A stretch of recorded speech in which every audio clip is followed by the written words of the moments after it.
welcome one and all. It's time for yet another red hot, spicy, sizzling, tingling, finger-licking good, dishlicious, succulent adventure into Age of Sigmar, tournament reports, Renegades of the Realm, Stormcast Eternals, back on the menu, and it's a brand new General's Handbook, which has mixed things up quite significantly, and we're going to have this handbook for a full year, so if you don't like it, tough. We've got 12 months of this bad boy, the General's Handbook, Pitched Battles 23-24, and the main issues that have come up with this one, I'll just run through very quickly, very briefly, for anyone who's not intimately familiar with the Age of Sigmar and how it's all been brewing the last few weeks. So the main things are, wizards are a big deal now. There are extra spells available to wizards, some very frosty themed spells, and there's one in particular, Blizzard, which can deal out loads of damage, but your wizard might blow up as well. There are primal dice now, where the magic has now become more like the old Warhammer Fantasy magic. So you'll get extra dice to throw at spells now, but if you throw too many and you come up with a couple of ones in there, bad things are going to happen, you're going to blow up. Wizards are more powerful but also more volatile, and there are more rewards available for both using them and potentially murdering them as well. So very, very interesting. Certain armies, of course, have access to lots of wizards. Certain armies have access to no wizards at all. So we'll see who benefits the most from this season. And other major things, you can't snipe out heroes quite as readily as you could before. That's not a thing that's very possible anymore, except with spells. Still very likely there. So, with that, let's get rid of the episode thumbnail there. And we'll have a look at my list for this event. So it's 2,000 points, and what have I done with my Stormcast Eternals? Well, you'll notice that the wood chipper isn't there anymore. That's because it's no longer in fashion, does not exist anymore. You can no longer have a load of retributors striking first when they get charged. That's just not a thing unless there's another way of doing it that I'm not aware of. But they're gone for the season. Instead, we've brought back in the Lord Imperatant. There he is with his noble Griffhound, and 2 units of Annihilators with Meteoric Grandhammers. So the Grandhammers are back, ready to smash down some enemies. Vanquishers still in there. They've actually come down in points. In fact, most of these units have come down in points, it should be said. More than half of this force, I would say, are lower in points now than they were before, with the new Battle Scroll update. So Vanquishers are down to 100 points now. Grandhammers have dropped. Lord Imperatant's dropped a teensy bit. These 2 are both units of Fulminators, just ignore the fact that they have hammers. So at the TSN Arena, then it was decreed that it's fine to run them as Fulminators. However, after getting back from this event, I have actually ripped the arms off them. These were painted way back, very early Age of Sigmar. When they first came out, I got these. Put the hammers on because I thought they looked the coolest, waiting for concussors to be the hotness. But it's not quite panned out that way, so the arms have been ripped off. I think they may have only been super glued at the time because they came off quite easily, thankfully. And then I've magnetised the shoulders so I can run them as all the different variants now. So, and that includes at Warhammer World, where they might pick you up on using hammers as lances. So we've got 2 units of Fulminators. We've got the Knight Incantor, who gets the new keyword, the Antorian Locus, which is what wizards are known as now. I'm sure everyone will just call them locuses, or is it locusi, or loci? Who knows? Anyway, she's also taken one of the new spells, and she's the general. So, the new spell she's taken is Hoarfrost, which applies a different stat, basically, to one of your weapons.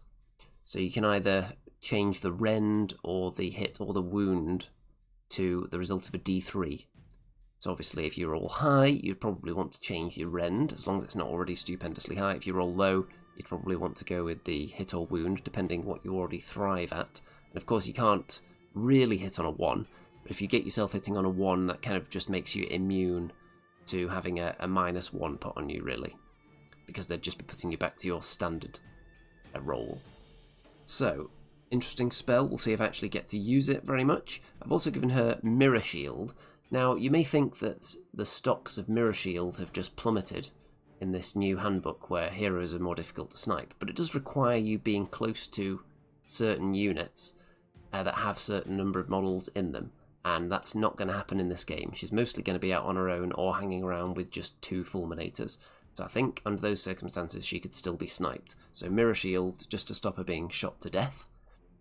The most interesting aspect of her now, though, is the command trait. The reason I've made her the general is because I've given her the Eater of Magic command trait, which means that when she unbinds a spell, on a 5+, the enemy wizard forgets that spell forever. Okay, just for the game. It doesn't roll into the next game in the event.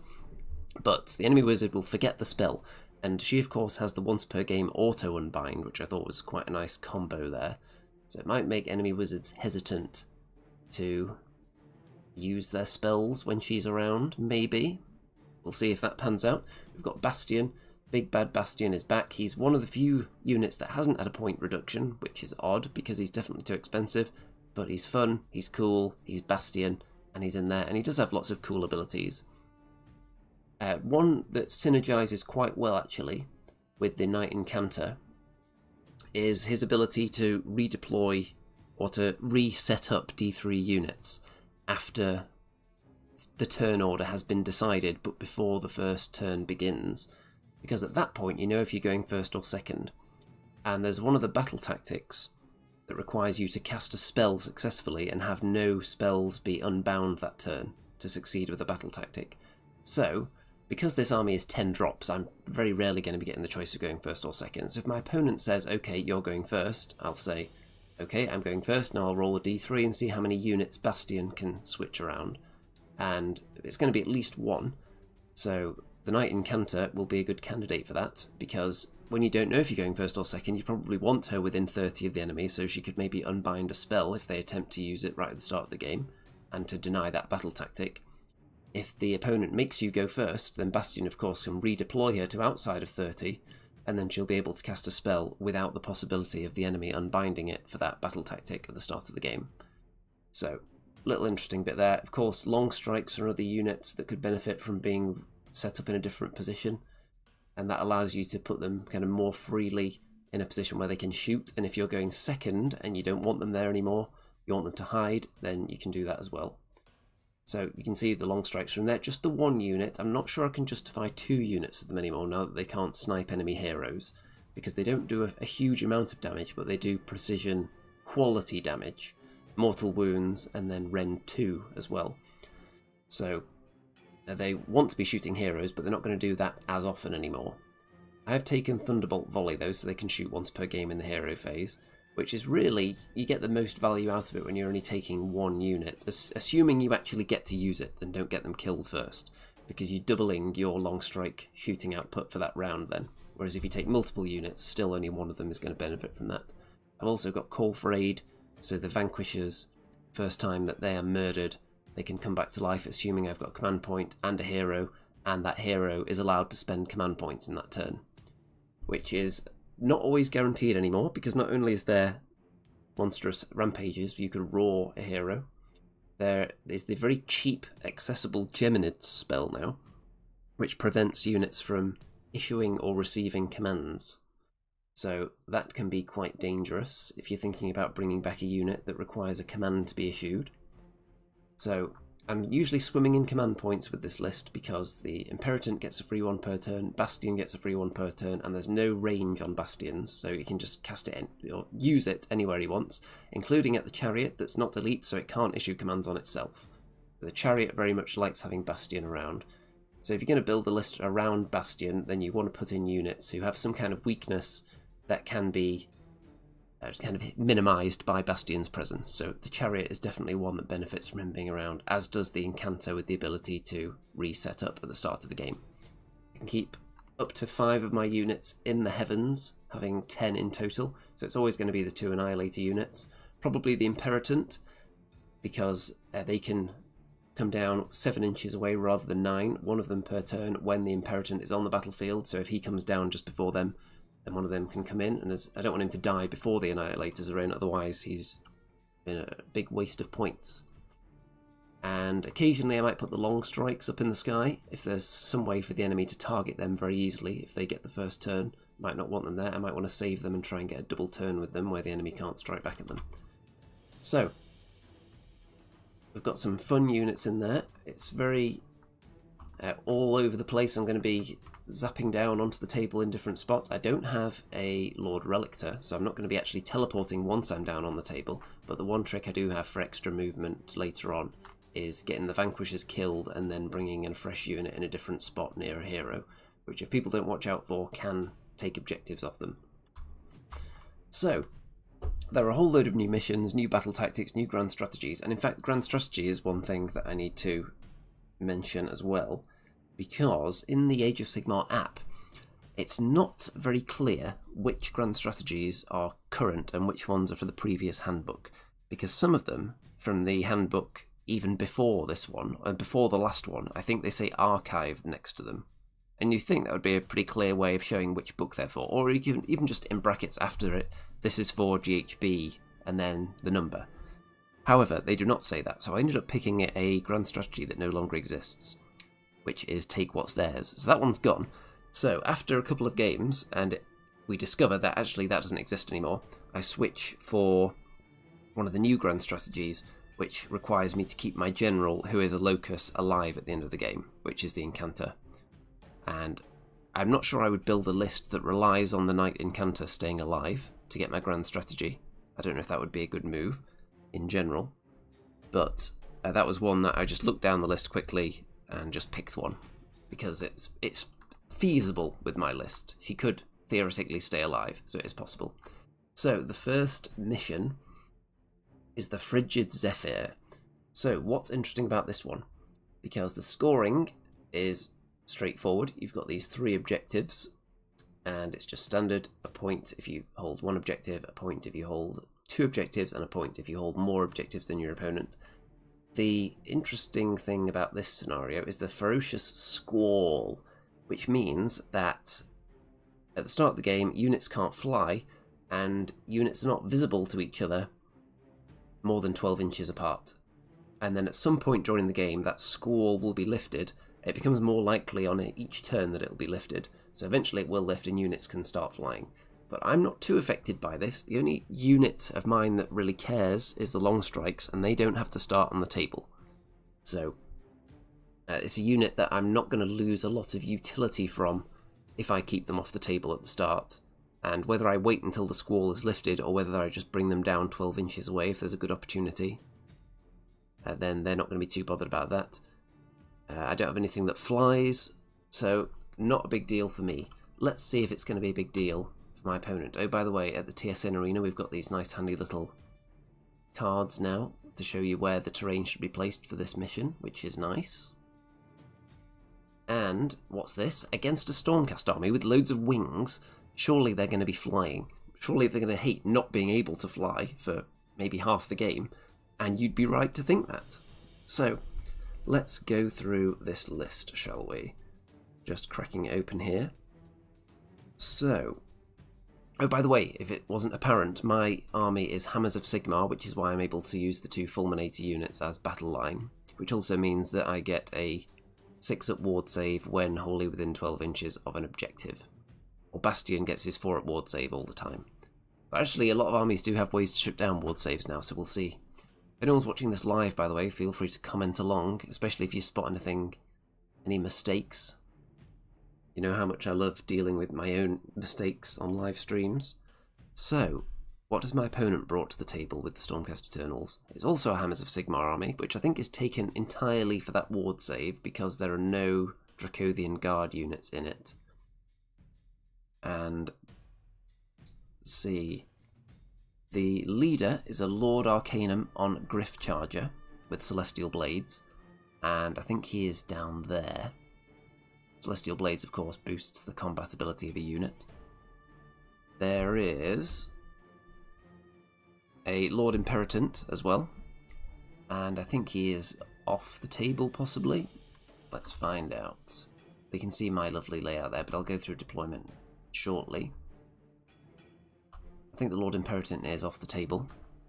There is a Stardrake, of course. Lord Celestant on Stardrake, 480 points of Stardrake goodness. It's the General and Master of the Celestial Menagerie, and has Stormbound Blade, Arcane Tome, Celestial Instincts.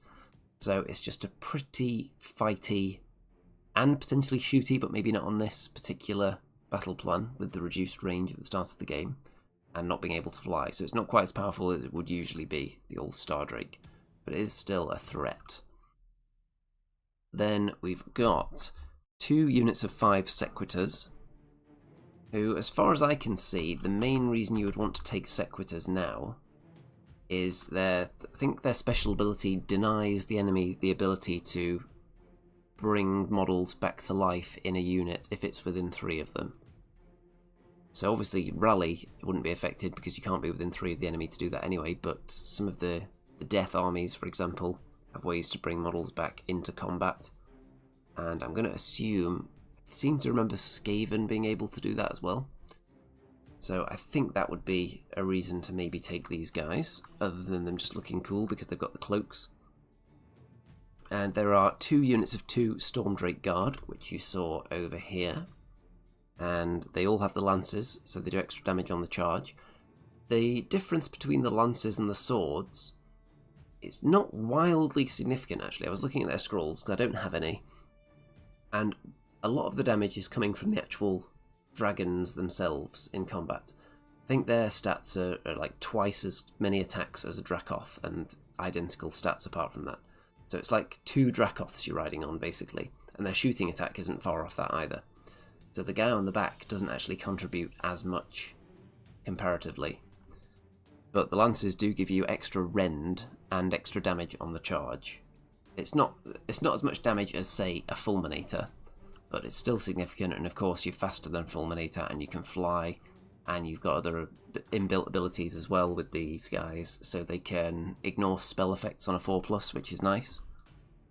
Then we've got 3 Annihilators who are in the sky, 3 Meteoric Grandhammer Annihilators, so just the 1 unit. There's the Lord Imperator, there's the other unit of Sequitors, so those are the only ones starting off the table. I would have been seriously tempted to start some of the flyers off the table.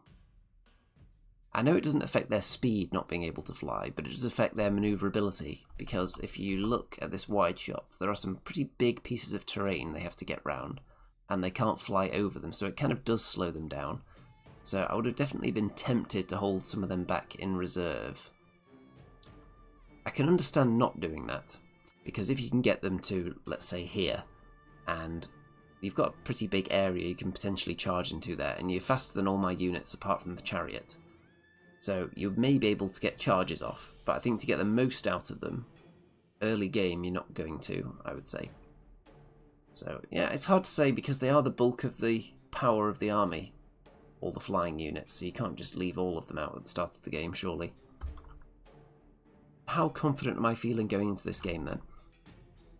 If it was just a standard scenario with no weird squall in play, then I would be somewhat confident. Not hugely, but I think my army has a little bit more damage output. I think I've got more... If you look at the 2 units of Fulminators in particular, I think those 2 are more damaging than anything on the opposition. On the opposite side, you've maybe got more survivability with the Stormdrake Guard. They're quite tough to kill. They've got a lot of wounds. Stardrake, a lot more wounds than any of my units as well.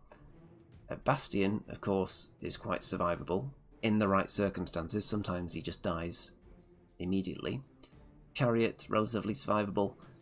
So overall, I'm quite confident because of the battle plan here. So I think I should be able to reign supreme.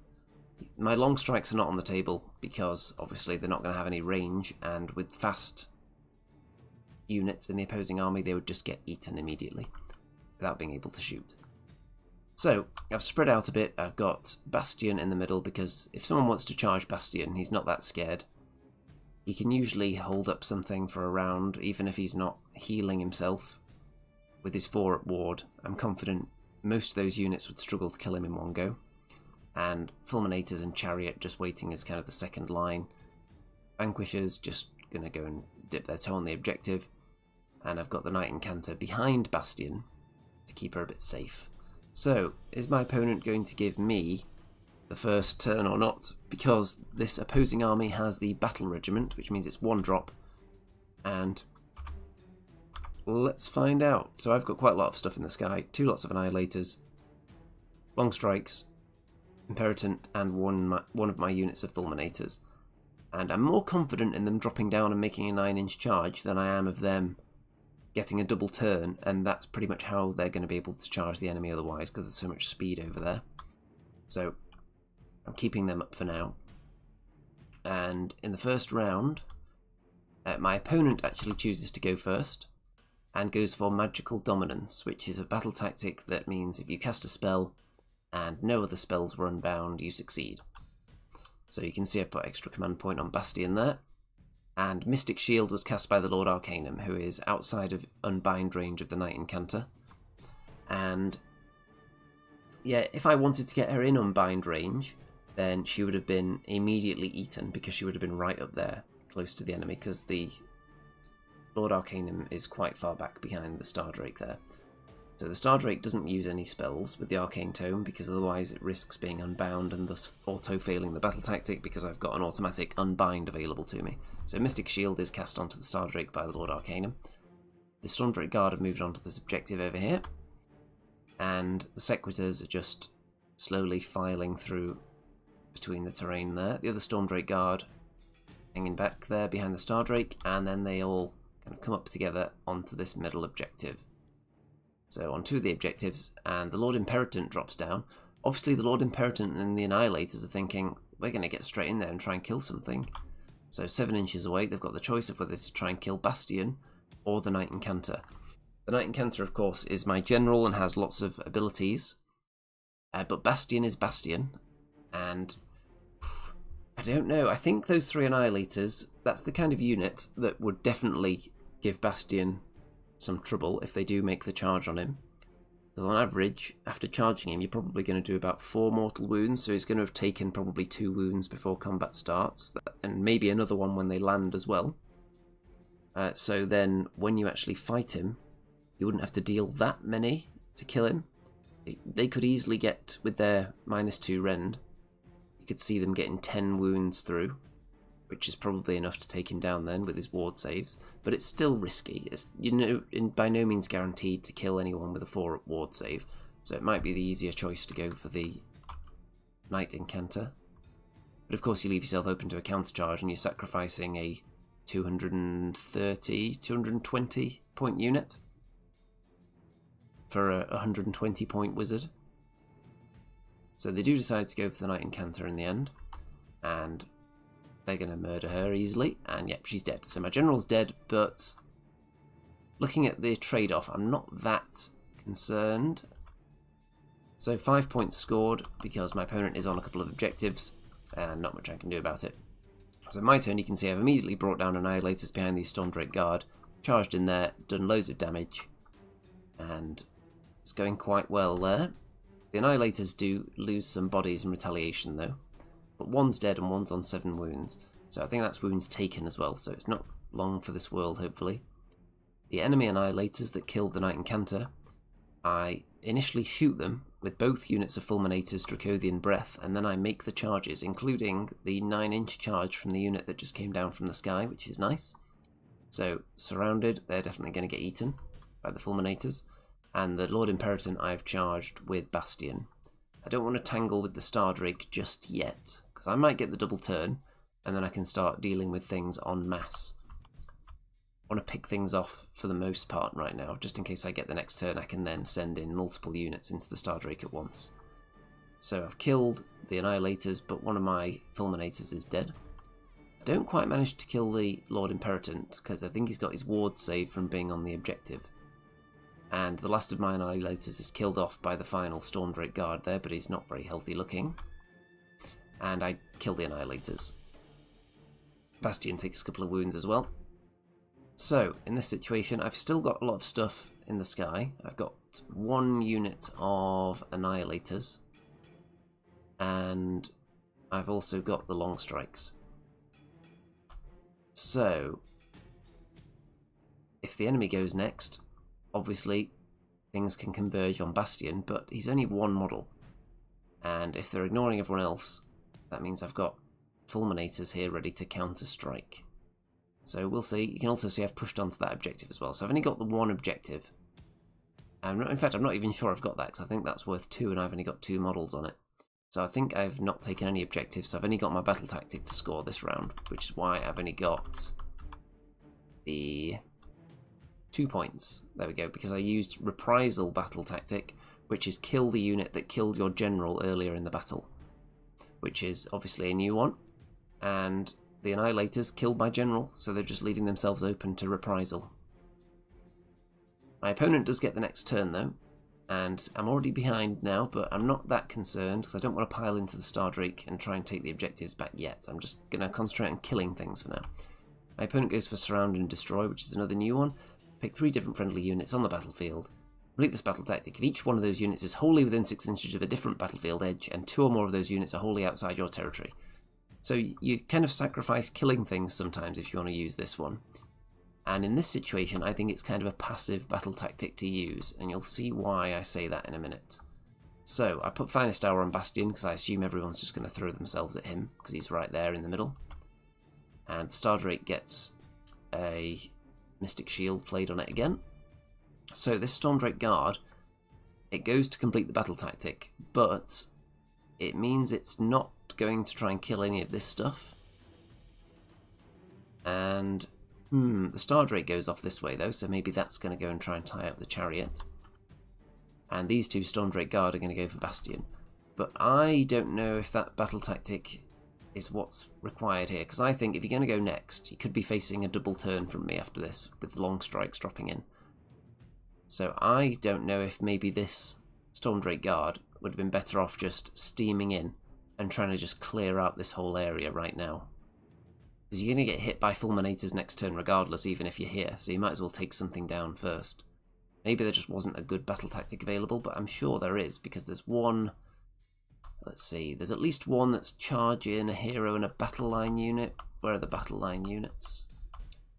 So who are all the battle line units in this one? Let's have a look. So yeah, the Storm Drake Guard are battle line. Because, oh yeah, they're battle line because the general is a Star Drake. Okay, yeah, there we go. So the Storm Drake Guard could have charged in with them and the Star Drake, who is a hero, and that would have been a battle tactic. So I don't know if this one was necessary right now. I think this guy being out of the game a bit could be an issue, because it's going to minimise the amount of damage that's falling on me this turn. So, I put all out defence on the chariot as it's being shot at. Take some wounds though. Finest Hour, which is on Bastian still. He is taking wounds though. And the Star Drake charges the chariot. Storm Drake Guard charge Bastian. And Bastian dies as a result. However, the Lord Imperator, who is almost dead, is killed by Bastian exploding. So the Lord Imperator is dead. So he takes him down, and Storm Drake Guard are in striking distance for me. And of course I'm definitely going next. The Star Drake kills a few Vanquishers, doesn't kill the chariot though. So it's up to 10 wounds, so it's only got 2 left. But importantly, the fact that it's alive, both these units in fact, I'll show you what that means for battle tactics shortly, because there's an interesting battle tactic that comes up in these situations. So the enemy have spread out onto objectives and spread out here to get this board edge for the battle tactic. And the Lord Arcanum goes over there for that bit of the battle tactic as well. He can pretty much teleport. So there's the battle tactic completed, so 5 points again. And you might think that's a big score, but I think they're in a bad situation now, the enemy Stormcast. This chariot is still alive. I've got 2 units of fulminators. One of them's lost one, but I've got 3 fulminators ready to charge in. And I've got long strikes ready to come down, and I've got a second unit of annihilators ready to come down. You can actually see just there, I've got my Lord Imperator in the corner of the table so he didn't get killed. He's just hiding in there.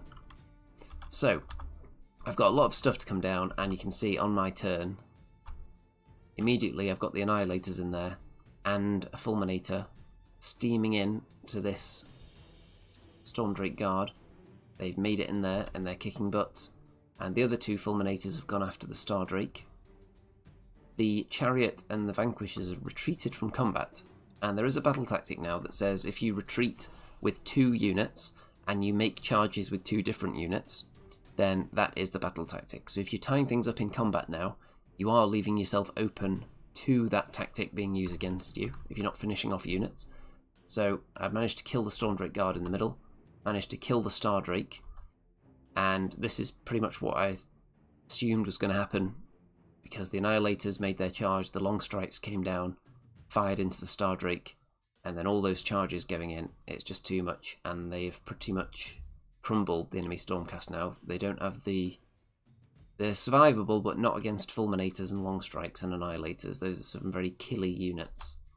So there's that Stormdrake alive up there, and the Lord Imperator is just going Sequitur hunting to see if he can murder them.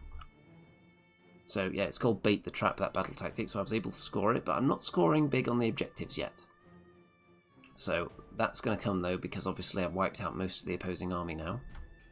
Most of the threatening units. So, in the next turn, you can see that I'm just wiping out even more stuff. And yeah, because I got the next go, and murdered everything, apart from the stuff over here. So the Lord Arcanum has used Call for Aid to bring back some Sequitors, but I think that's what he did. Yeah, because the Fulminators murdered them. And you can see that a Fulminator was rallied there. I used the golden dice from the Spiteful 16 event and it came up with a 6. So the Fulminator came back to life, they charged in, killed the Sequitors. Lord Imperator killed the other Sequitors. And it's basically game over now. As soon as I got that double turn, it was over. I'd say it was over in the turn before when I killed the Stardrake and the Stormdrake Guard. But then, as soon as I got the double turn, it was just a mopping up operation. And Intimidate the Invaders is a battle tactic that's quite feasible for Stormcast, who are dropping units down from the sky. Especially if you're taking a mobile army, especially if you're taking teleporting units, because it means that you get the battle tactic if you have more of your units wholly outside your territory than within your territory. So depending on the battle plan, some of the maps and the territory sizes can make it tricky, but on this one I deemed it to be doable, and I'm now starting to score those points. So I've only just equalised though, so got to keep it going.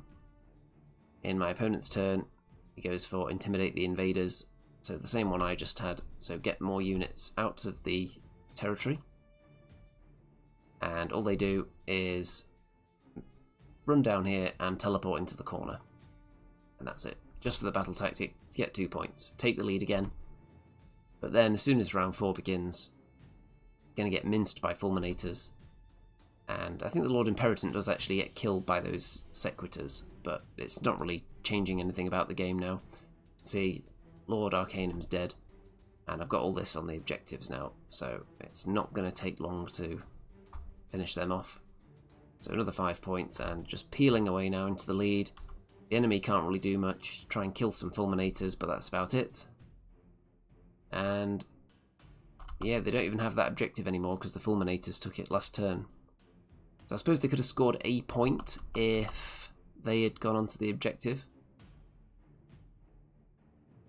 So yeah, that would have been something to consider, but instead they get 0. So I go for the board edge battle tactic now, and because I consider it quite a passive one, where you're not being aggressive with your units, when you're in this situation where you've got a billion units left and the enemy has got barely any, then that's a time to use a battle tactic where you're spreading out and not attacking things. You've got the Chariot here, you've got the Long Strikes there. Fulminator could just stay here, and that's 3 of the edges, and I could get 2 of those wholly outside my territory very easily. So I think that is the time to use that tactic, unless it ties in with what you're already trying to accomplish. But if you've got the chance to strike with multiple units and maybe wipe out a front of the enemy, then I don't think it's the one to be using in that situation. Okay, so as we go, yeah, more points for me. And then grand strategy, because at this point I was still accidentally cheating and using Take What's Theirs as my grand strategy. And we move on to game number 2.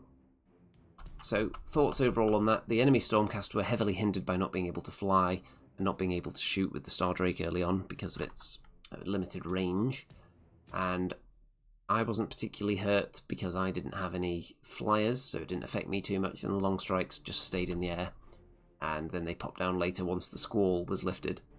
So it worked out fine for me. So it was a favourable battle plan.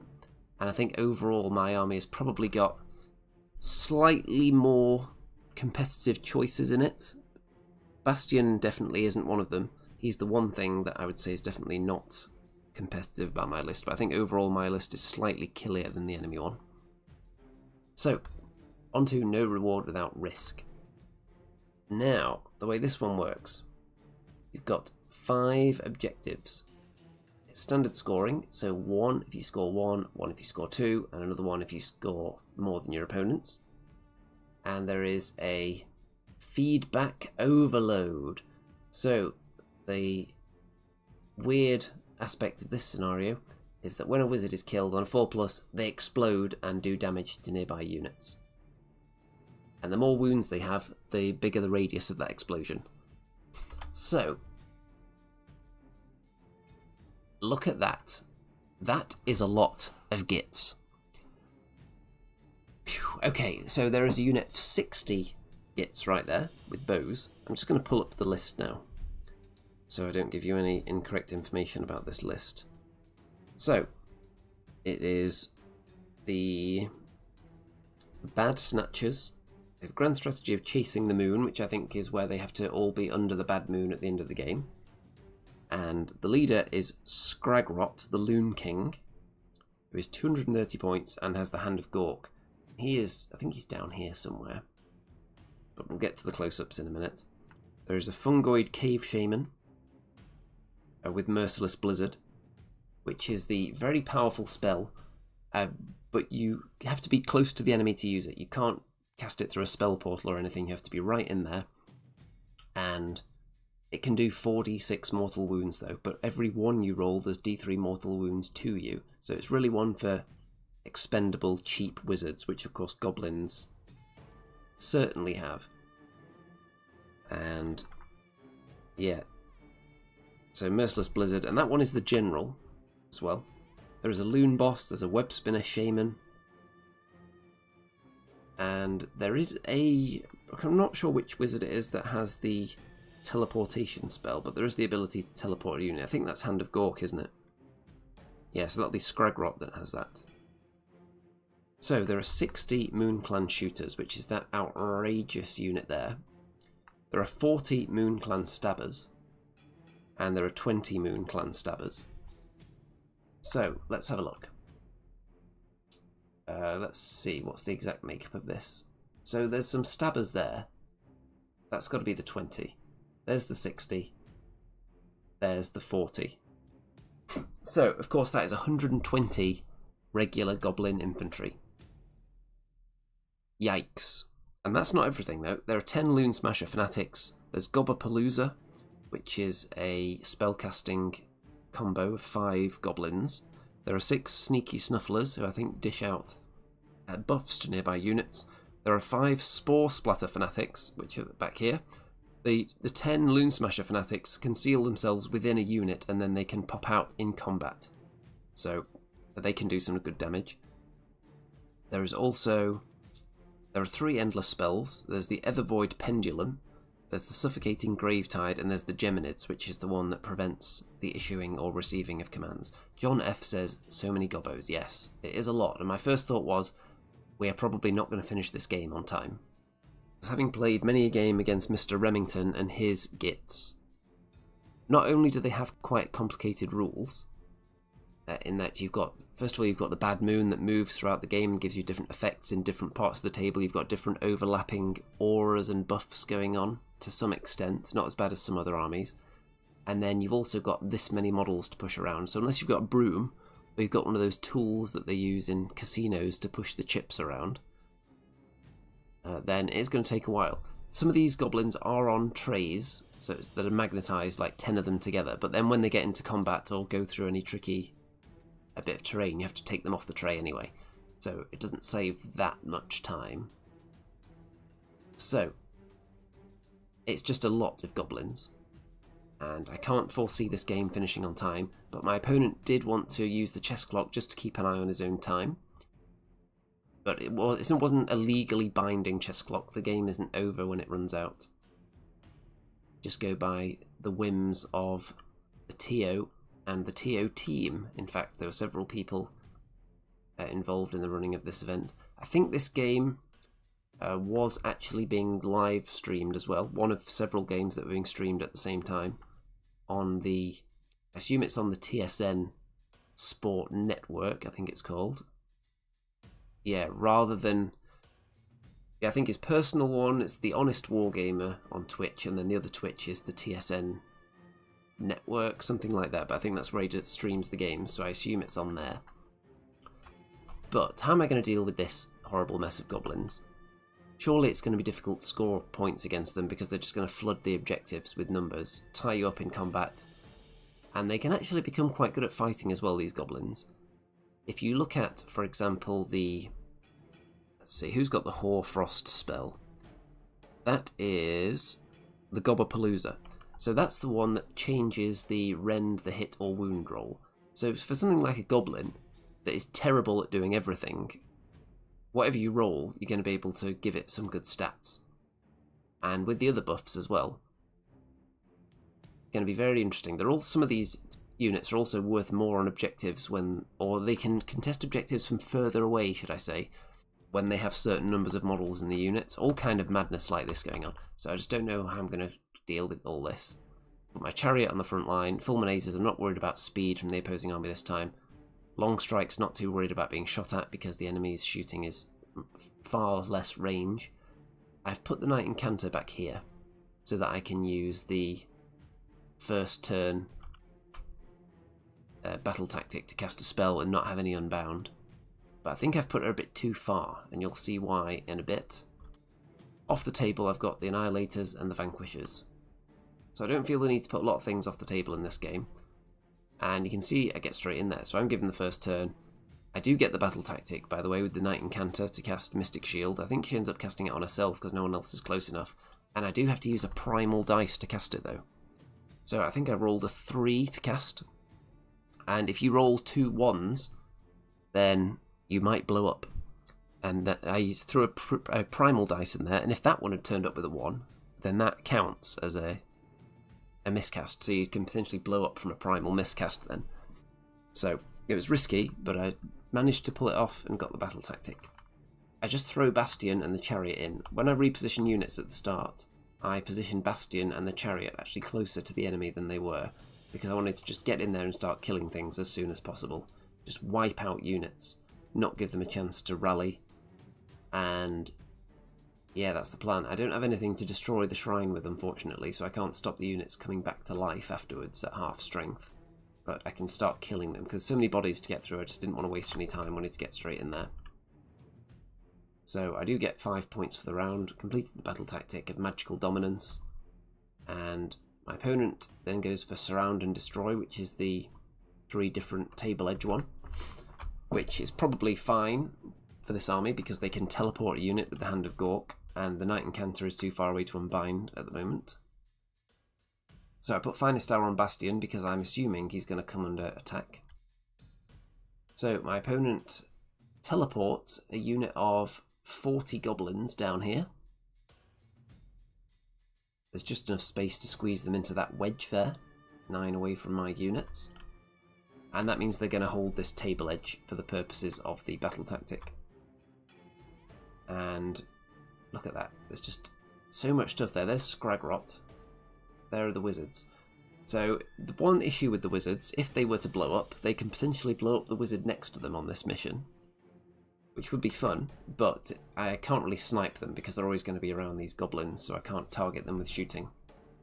So Scragrot casts a spell which actually kills one of the Fulminators.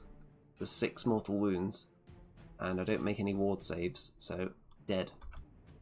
Geminids is cast on the chariot, so the chariot can't receive any commands this turn, which is going to be annoying because I would like to all-out defense it, especially if it starts getting shot by 60 bows.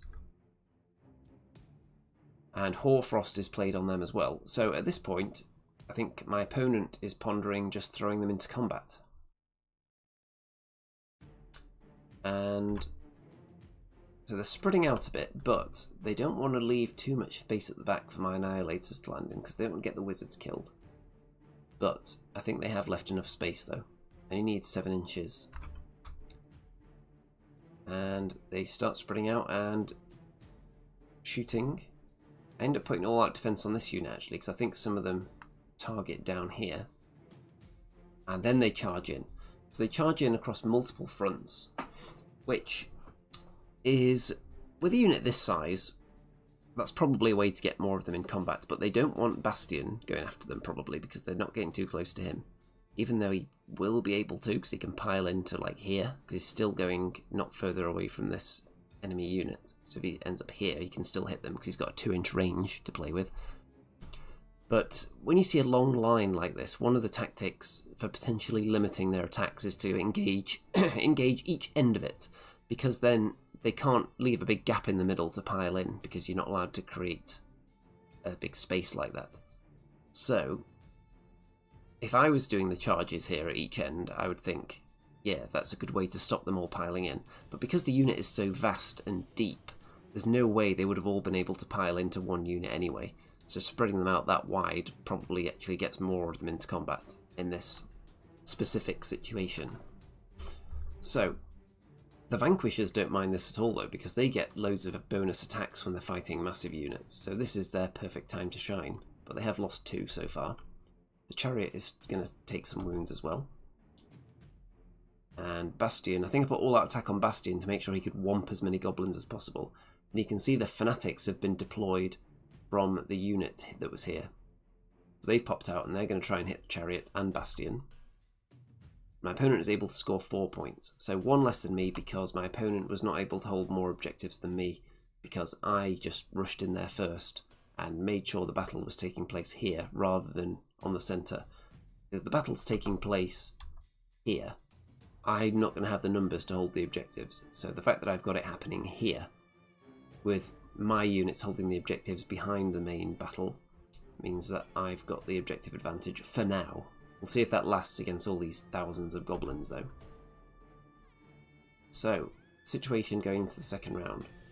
Because the Chariot is dead. If I go next, then I've got Fulminators ready to charge in. Fulminators will kill a lot of goblins. They do loads of damage, so I could potentially clear out a lot of goblins if I go next. Bastian, of course, is still there. He can kill a lot of models as well. Vanquishers are still up with 2 models, I think, so they can still do some damage. And I would feel pretty good about it if I go next. I've still got to drop my Annihilators down, and there's a good spot for them here, where they can charge into the sneaky Snufflers, and then pile in and hit the Wizards, potentially. I think that's the Loon boss, and that's the Wizard. There's a Wizard there, or Shamans, should I say, and then there's Scragrot. I don't think I can get to him. I can come down here with 1 unit, engage them, and then pile into the small, squishy heroes. So I'm feeling pretty good if I can go next. If I can't go next, then the objectives are going to get swarmed, probably. And it's questionable how much objective swarming could go on, actually, because these shooty gits, I don't know what kind of movement they'll be able to do. Because Bastian's right in the middle of them, so unless they form a really big kind of U-shape around him, they might struggle for movement, because they've got the Vanquishers on this end as well. So it's going to be weird and probably very time-consuming if the goblins go next to move that many. But I do get the next turn, so I go for Lead into the Maelstrom, which is complete a charge. 1 or more friendly heroes and battle line units each make a charge. And, importantly, at least one of them is within 3 inches of an enemy unit at the end of the turn. So, this is something that can potentially be denied if you kill too much stuff. If we look at this, for example, you can see I've rallied a Fulminator on a 6 again, which is great. So, I've wiped out loads of goblins. Because of that, if I was relying on the Fulminators still being within 3 inches of the enemy can just pick up the ones near you and take them away, and then you can fail the battle tactic. So, to secure this battle tactic, what you really want to do is to charge multiple units at the same time, if they're next to each other, and then direct all your attacks into only one unit. That's the dream, because then the enemy can't take away the models from the unit that you haven't attacked because they're not dying. So you're still going to be within 3 of the enemy at the end, as long as they don't have some kind of rule where instead of piling in they can run away from you. So you want to check all that stuff beforehand. But in general, it sounds like a tricky battle tactic when you just read it off the card, because you think, oh, I don't want to be too killy then, because then I'm not going to be in combat. But if you think about it and just get them into 2 units and don't attack one of them, then it's actually not difficult at all to pull that off. You just have to be careful with your positioning. So all the fulminators went in, killed loads of archers, Bastian killed loads as well. And yeah, I think I activated the fulminators first, because then if they peeled off all the ones around Bastian, he could then pile in and attack let's see, is it just the 1 unit here now? Yes, I think in this position this is just the 1 unit, but the reason that actually comes up in a future game where I engage 2 units at once with Bastian. In this game it wasn't an issue because I had the Lord Imperatant. So the Lord Imperatant charges into this unit of goblins. So he's definitely not going to kill many of them. So he should still be within 3 inches of them at the end of the round. But of course, if you become too killy, and I've got the Vanquishers as well, yep, so it's very, very difficult, because I was never going to kill every single goblin here, even with all these units going in. And I don't know if these ones actually got into combat. Let me see where the unit went up to. So yeah, they did. They got into the very end of combat there. So your opponent has a choice. Do they try and deny the battle tactic by peeling off the units that are touching your units? Or even if that's not a feasible way of winning the game, or like winning the overall fight. So there's all kinds of sneaky things are running through my head at the moment that could be done here. So when you see your opponent use this battle tactic, if they're engaging a single unit and you've got a long line like this, when you remove models, you can actually remove models and create gaps in the unit. It just means that then at the end of the turn, you would have to start removing models. So, whether that happens before or after the battle tactic is scored, I would have to double check that. But if the battle tactic is scored after, if you intentionally create a gap and start removing models from one side of the gap, you could actually take out way more models than actually died and end up taking the enemy out of combat, which would deny the battle tactic. So that is something to watch out for if that is how it works. If the removal of models happens after the battle tactic is scored, then obviously that wouldn't be viable. But it's one of those, you've got to be really careful. There will be shenanigans to do with this. But as I said, the main one that I can do with Bastian, for instance, is put him into 2 units at once and then only kill one of them. So I think in this instance, you'll see that Bastian was fighting the Fanatics and the Archers. So I think I used the Fulminators first, killed loads of Archers, and then Bastian was able to put his attacks into the Fanatics, which meant that some of the Archers were still alive at the end. And of course I had this to fall back on. So it's quite a complicated battle tactic when you break down all the different things that can happen and the ways that you can get into combat with multiple units and model removal. So it's one of those battle tactics that will be the most heavily shenaniganed of them all, I think. Just because it has that really weird stipulation that you have to be within 3 inches of the enemy with one of the units that you chose. You'll see that the Vanquishers were finished off in combat, but I brought in a fresh unit behind the Imperatant to guard my long strikes from this massive wave of goblins.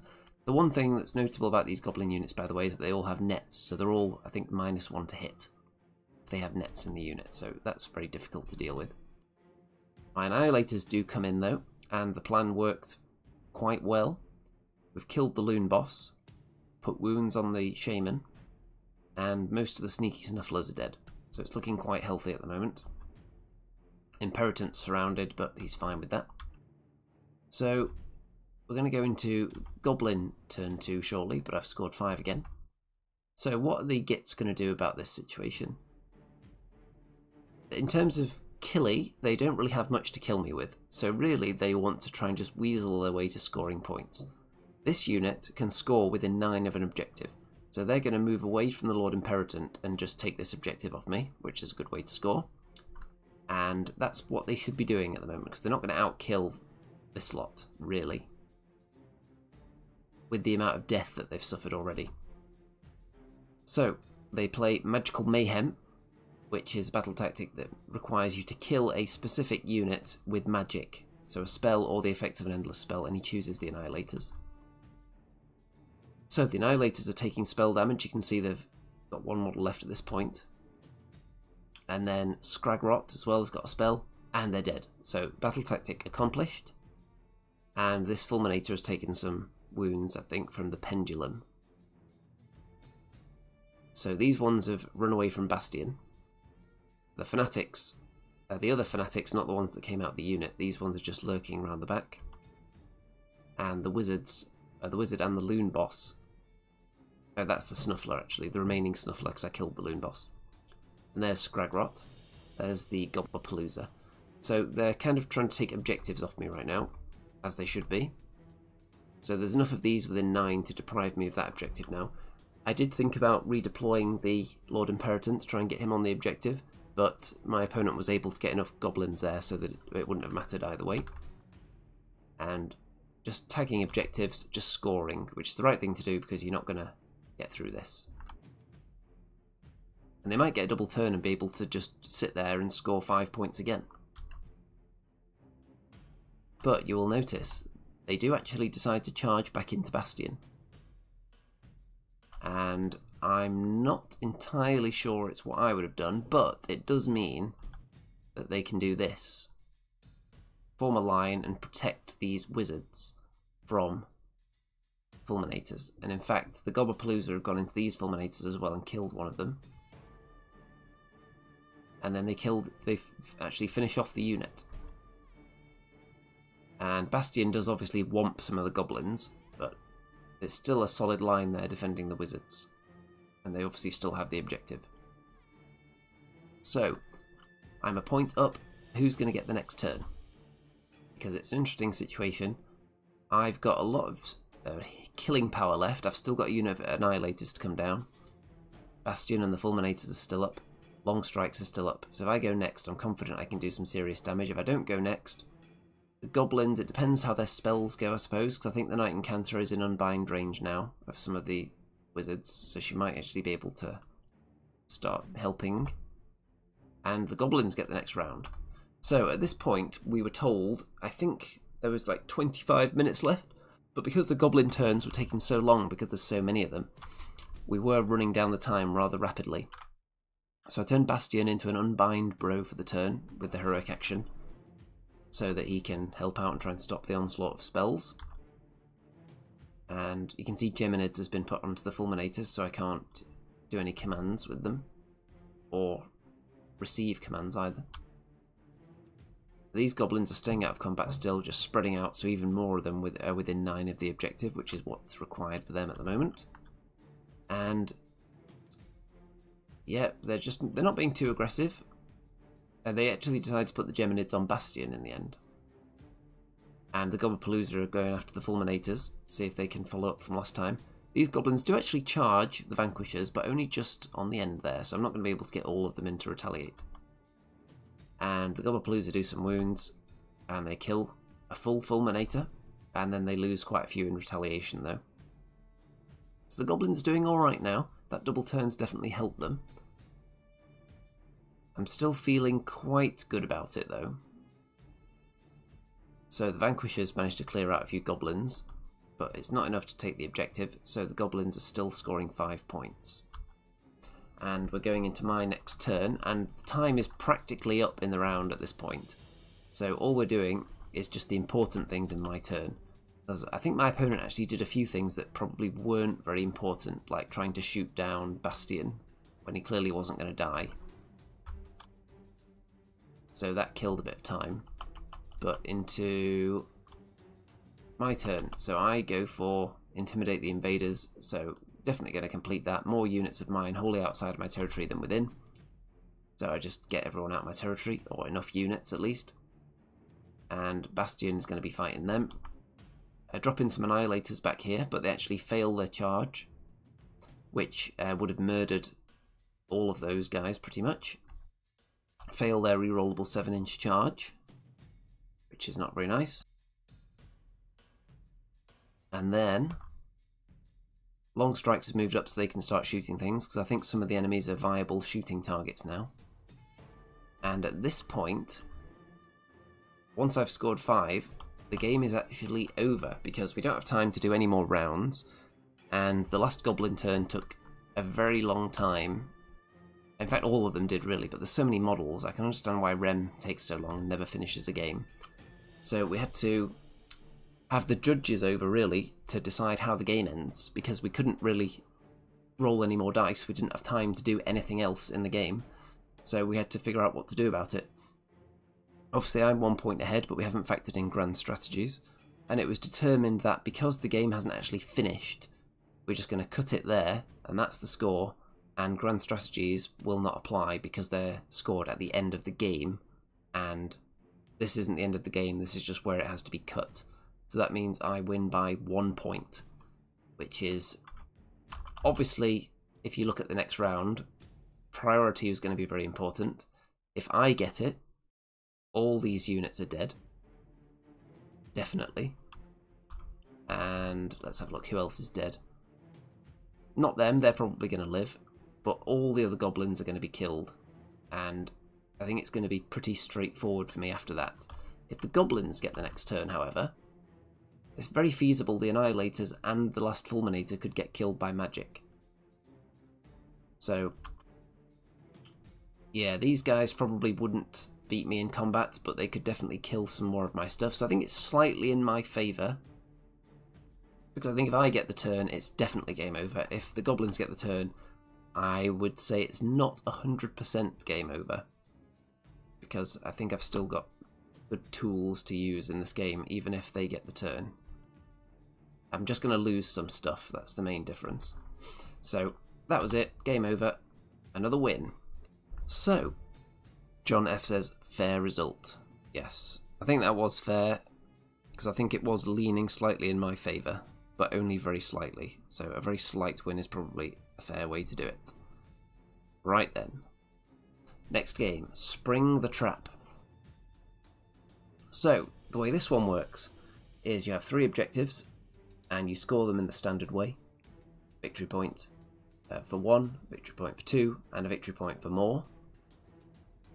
The particular quirk of this mission, though, is outflank. So during deployment, you can take some units off at the end, and you can just deploy them off the table, and then from the second battle round, you can bring them in from a table edge 9 inches away from the enemy. So really, it's kind of equalising the one thing that Stormcast do that the enemy don't. The Stormcast can, of course, zap down onto the table. It's not by the edge, so it's slightly better. But when you look at the positions of the objectives, 2 of them are near the edges anyway.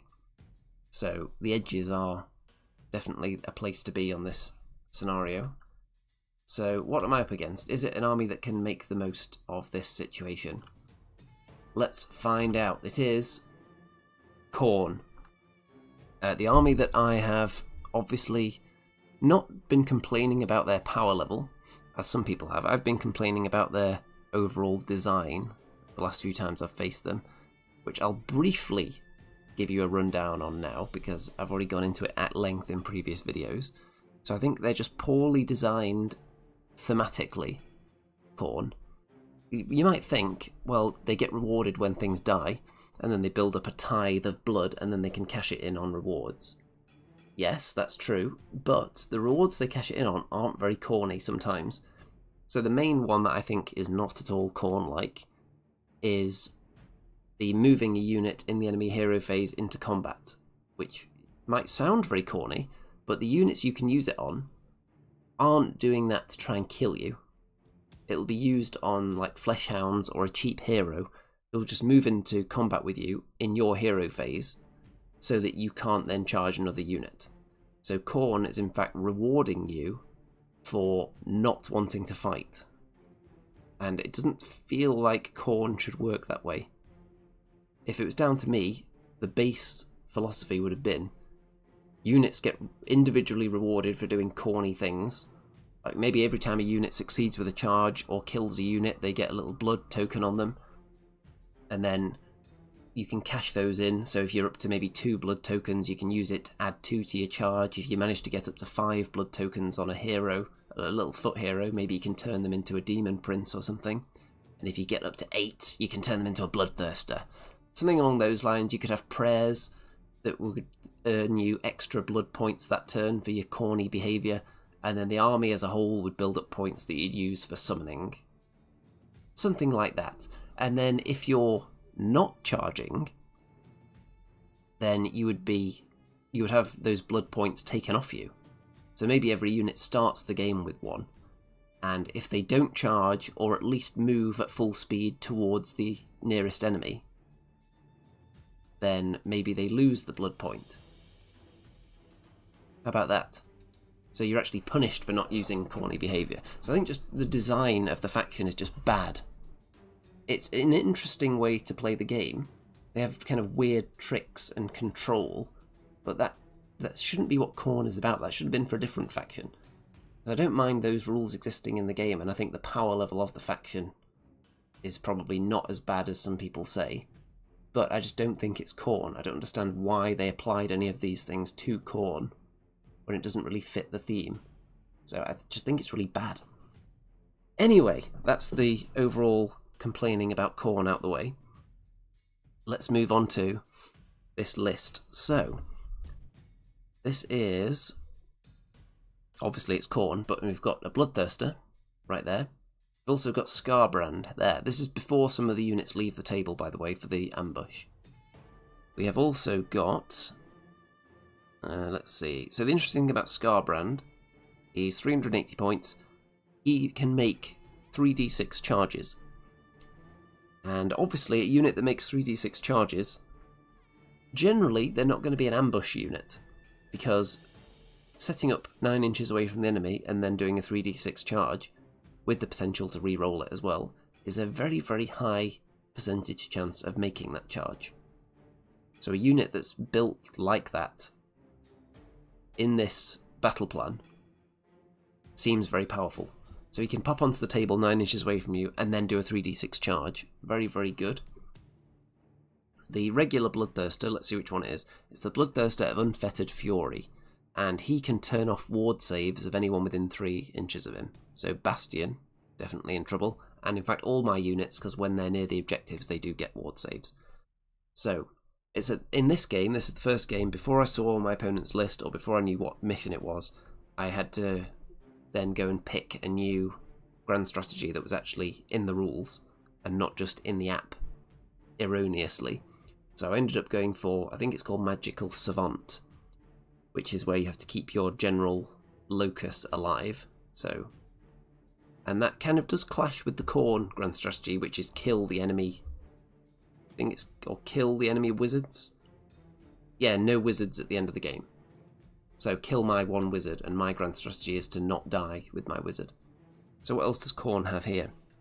There are 5 units of 5 Fleshhounds for 100 points, who are obviously just like a big circling screen to protect any of the good stuff from being charged. And the Fleshhounds, for only 100 points, when it gets to my hero phase, if they've got a Blood Tithe point, they can cash that in, and the Fleshhounds can make a d6 move and just tie up one of my units in combat for the round. So if I can't kill them in the hero phase, or in the shooting phase, it means I'm not making any charges with that unit in the round. There are 3 Mighty Skull Crushers, which I think are those ones. And there are 3 Blood Crushers. So the Mighty Skull Crushers are the ones with the Chaos Warriors on the back, I think. And the Blood Crushers are the ones with blood letters on the back of the Juggernauts. So the Mighty Skull Crushers have a 2-up save, I think. So they're actually very tough. So yeah, Khorne is way more survivable than it is killy generally, which is really weird. Apart from Scarbrand, who apparently, if he doesn't charge in the previous turn, or in the previous round, then when he does charge, minimum damage that he will do is 8 mortal wounds. And that's minimum without rolling any dice. So that means if Scarbrand successfully charges into Bastian, after the Bloodthirster turns off Bastian's ward save, Bastian automatically dies with no dice rolls required. So I'm hopeful that's not going to happen, but we'll see. I've got the Imperatant, the Incanter, and all the Annihilators off the table. The Incanter, of course, is staying off the table because it's my grand strategy to keep her alive, and it's the enemy's grand strategy to kill her. So if she can only be on the table for a few turns, that's great. In fact, if I go second in battle round number 3, then she would only be on the table for 2 enemy turns. So that's all she would have to survive to give me my grand strategy. So we'll see how that goes. Okay, those are the Blood Crushers that have been set up off the table, and Scarbrand. So Scarbrand set up off the table, he can start on a table edge from round 2 and then make a 3d6 charge, so it's going to be very difficult to avoid him. And I'm given the first turn by my opponent, and I go for Intimidate the Invaders, which is to get more units out of my territory. So the territory is kind of a box in the middle like that, the shape of those hounds. So I just push my units outwards, out of my territory to just complete the battle tactic. It doesn't mess with my plans too much, because as long as I keep the stuff that I don't want to get charged behind the lines, it's fine. And I'm not too worried about being attacked by Fleshhounds, because Fulminators, even if they don't charge, they'll probably kill a unit of Fleshhounds anyway. Chariot probably would not, in my opinion. Chariot seems to miss all the time. I don't know whether its stats actually reflect my opinion, but it just seems to perform badly in combat outside of its mortal wounds. So I score 5 points. I managed to dip onto the objectives. There we go. Into the enemy turn. I think my opponent uses the same battle tactic, so just has to get out of the territory. So Fleshhounds have moved their way up here. I actually redeploy the long strikes to get further away from them so they can't, or they're less likely to charge me, and they're more likely to charge this unit. And yeah, they just spread out, not too eager, not going into combat. So here's the situation where you're being rewarded for non-Khorne-like behaviour. You've got a unit of Fleshhounds 3.1 inches away from the Fulminators. The best strategy for you here is to leave them there and not attack, because that way, if I get the next turn, they can then use a Blood Tithe point and move into combat and tie them up for the round. And I think I'm about to sneeze.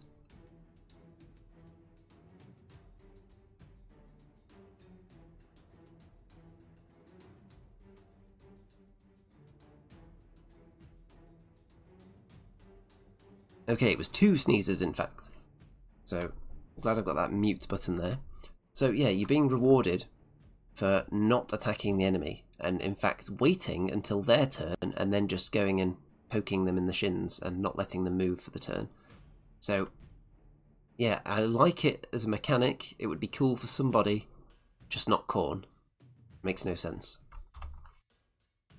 And if they wanted to tweak it so that it would make sense for Khorne, then you would have to add something along the lines of being required to charge when you have the opportunity, or add some various lines to it that would make it more Khorne-like. Because as you can see, they just need to spread out, and then if I get the next turn, use a Blood Tithe point, and they move into combat with something and tie it up. Now, they're trying to desperately get out of their territory at the moment, so they have to actually make a charge to do it. Otherwise, they'd fail the battle tactic, which would be unfortunate for them. This hero is kept up with them. By the way, that hero is... Let's see, I don't think I mentioned him. Where is he? He's got to be on the list somewhere.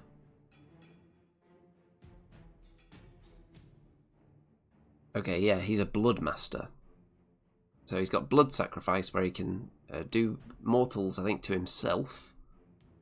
And... what else? Yeah, so that gets you Blood Tithe for giving yourself Paper Cut as well. Khorne rewards you for that. And he rewards you by letting you avoid combat. So these Fleshhounds do go into the Vanquishers. Vanquishers won't get their bonus because these units aren't big enough to give them that. And they only lose a couple though because the hounds aren't particularly good in combat.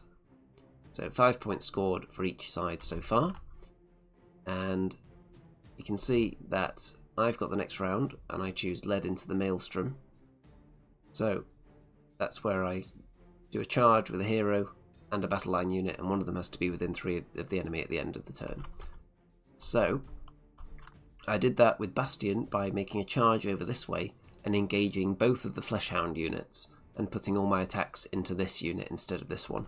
So that unit is stuck there with Bastian, and that means that they can't remove these models, so I complete the battle tactic. It's what I was describing in the previous game, but this is a situation where you can actually do it. Over here I charged in the Fulminators. I charged in both units of Fulminators actually, these ones as well, which is why those Fleshhounds are certainly dead. But you've got to activate Bastian first and kill them, so even if the Fulminators don't get to strike, if the Fulminators went first and wiped them out, Bastian would have to put his attacks into this unit and risk killing them. And over here the Fulminators into these hounds, they could easily kill them as well. And I start shooting away at the Bloodthirster. So he's up to 9 wounds. I think I used Thunderbolt Volley as well and then shoot him in the shooting phase. So that's nice. I put a few wounds onto hounds as well with Dracodian Breath before they made charges. And the Annihilators dropped down. Those hounds aren't there, by the way, that's a dead pile. The Annihilators thought, you know what, we're going to go and mince those Skull Crushers. I think they're the Skull Crushers rather than the Blood Crushers. However, rather than that happening, the Annihilators failed their rerollable 7-inch charge for the second game in a row. So, wow. And then we've still got some Fleshhounds here to fight, of course. And a few wounds being dished out here and there. These ones do get wiped out. And another 5 points for me, so staying in there. So this is the turn that the enemy can bring Skarbrand into the fray. So we'll see whether he can make it into combat this turn, because if he does, it's going to be a bad time. So one way to potentially keep Bastian safe from Skarbrand would have been to not put him anywhere near a table edge, but then again, wherever he is, 3d6 charge after coming onto the table, I think it would still be doable regardless of where he is, even if I had Bastian like here. What I was actually trying to do with Bastian was to charge this hero and these Fleshhounds at the same time, because the hero was here. But the hero wisely redeployed away, so I couldn't do that, which is why I had to go for both of these hound units instead to complete the battle tactic. I would have liked to go there and just killed the hounds, or killed the hero and had the other unit stuck in combat to complete the tactic. And I think that position would have been maybe a teensy bit further distance for Skarbrand. I'm not sure whether coming from here to get there is any further than coming from here to get there. So I've got some objectives though. My opponent goes for Surround and Destroy, which is the 3 different table edges one. I put Finest Hour on Bastian because I'm anticipating he's about to be attacked. So, obviously if Skarbrand reaches him, it's minimum 8 mortal wounds, so he's just going to be dead regardless. And the hounds getting onto objective. The Skull Crushers going after the Annihilators that failed their charge. That's how they usually get punished. And the Blood Crushers have come on behind my lines, so they're going to try and charge the Fulminators. But obviously they've got 9-inch charges when they come on, so it is quite tricky. And there's a bit of shooting damage dished out, or prayer damage, I'm not sure which. I think there's a small amount of shooting attacks. So Skarbrand comes on up here, and he does make the charge. So I think to reach Bastian it was something like a 10-inch charge rather than a 9. Or maybe even more than that. Because it's 3d6, so of course he does make it. And so does the Bloodthirster. So they're going to munch on Bastian. Bastian is just automatically dead as soon as that charge is completed. The Skull Crushers, of course, make it into the Annihilators. The Blood Crushers make it into the Fulminators with a slightly above average charge. And they do some damage there. So the Skarbrand hasn't, I don't think he's been activated yet, because as soon as he activates, Bastian just dies, I think. Up here, one Annihilator is killed. And a hero charges into the front of the fulminators as well. I think this might be the hero that when he dies, he just comes back to life anyway, an infinite number of times. So yeah, Bastian gets eaten. Annihilators are going to try and hit back furiously. And the fulminators are dead. Because I think the Bloodthirster, let's see, he was able to pile in and also hit them. So they're dead. So it's basically game over. As soon as Scarbrand made the charge, I think it was instantly game over there. And these guys making the charge also didn't help. But I've got this little bit of a line. So all I'm going to do now for the rest of the game is try and score as many points as possible and keep the score down. Because the closer I can get it, the more points I'll get. Chariot's still alive, of course. So it's equal at the moment, but my opponent gets to go first in round 3, so if it wasn't already game over, it definitely is now. So, led into the Maelstrom, complete a charge with a hero in a battle line, and still be in combat with one of them at the end. So they're just licking their chops, looking at all these golden, feeble warriors that they're going to murder.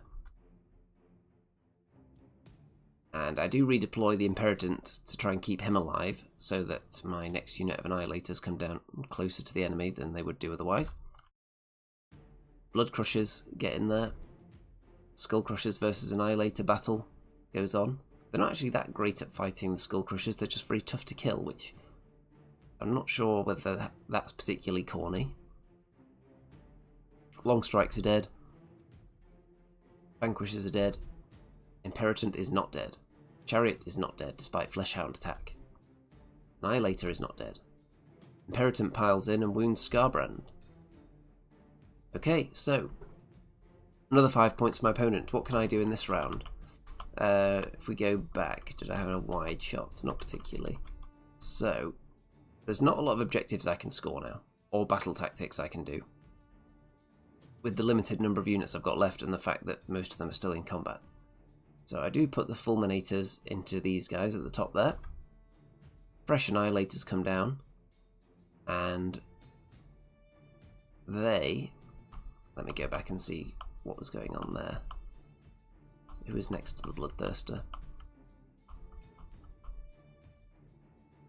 Okay, these units were around the Bloodthirster and them. So I think the Annihilators actually kill the Blood Crushers.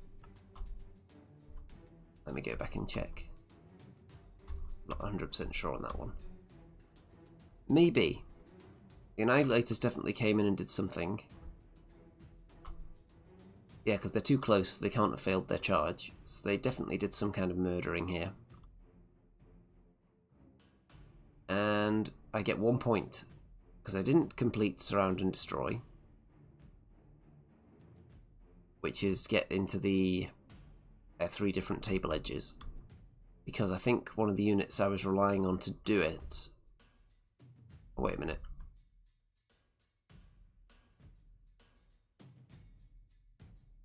Did I not complete that? It looks like I withdrew those units out of combat to try and complete the battle tactic.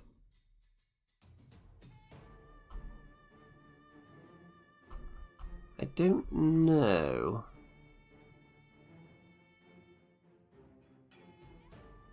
Not sure what's going on there, but anyway. My opponent gets first crack at round 4, just in case it wasn't going badly enough already, so they're all going to get killed. Encanter's going to get killed, and 5 points. There's not much I can do to really score from this point onwards, it's just chasing things down with Annihilators. And yeah, time's running low, so we just figure out how many points we're going to score for the rest of the game, and it's not many for me, as you can see. So the game was pretty much over as soon as Bastian died from Scarbrand, and he's a very powerful character, especially in this battle plan. The ability to ambush with a 3d6 charge is very potent. So overall, the Khorne reigns supreme, and there weren't even too many of the weird Khorne shenanigans going on. It was more the battle plan was nice for some of the units in the Khorne army, rather than the Weasley Khorne shenanigans that I usually complain about. So, on to the next round. By the way, if I didn't mention it, I was I had about 0% confidence in defeating the Khorne army going into that game. Just cracking open the list for my opponent in round 4. So Geomantic Pulse. At the start of the second battle round, the player who's going second picks A or B. That becomes the Geomantic Pulse. From that point onwards, you get more points for controlling that objective, and then it moves either to the left or to the right throughout the rest of the game until it reaches the other end. And that point that's worth more is the one that moves, and then the ones next to it are worth scoring as well. So, I'm up against Soulblight Gravelords. And what have the Gravelords brought with them today? So, it is the Legion of Blood, and there is Neferata in there, 400 points. There's a Vampire Lord on Zombie Dragon, 460 points. There is a Vengorian Lord, 280 points. So those are 3 big flying monsters. There are 10 Direwolves, 10 Skeletons, 10 Skeletons, and 10 Blood Knights, 460 points. So there's 4 big powerful units in there, and then lots of crummy units as well. When I say lots, I mean about 3. So it's mostly big powerful stuff, and that's not too bad as far as I'm concerned. I'm looking at that and thinking, I'm fairly confident actually the Blood Knights are going to be difficult to chew through, and Fulminators would very much like to try and kill them, but they do have a good save and they can stack the saves as well, and Fulminators with their -2 rend might not get through that many Blood Knights.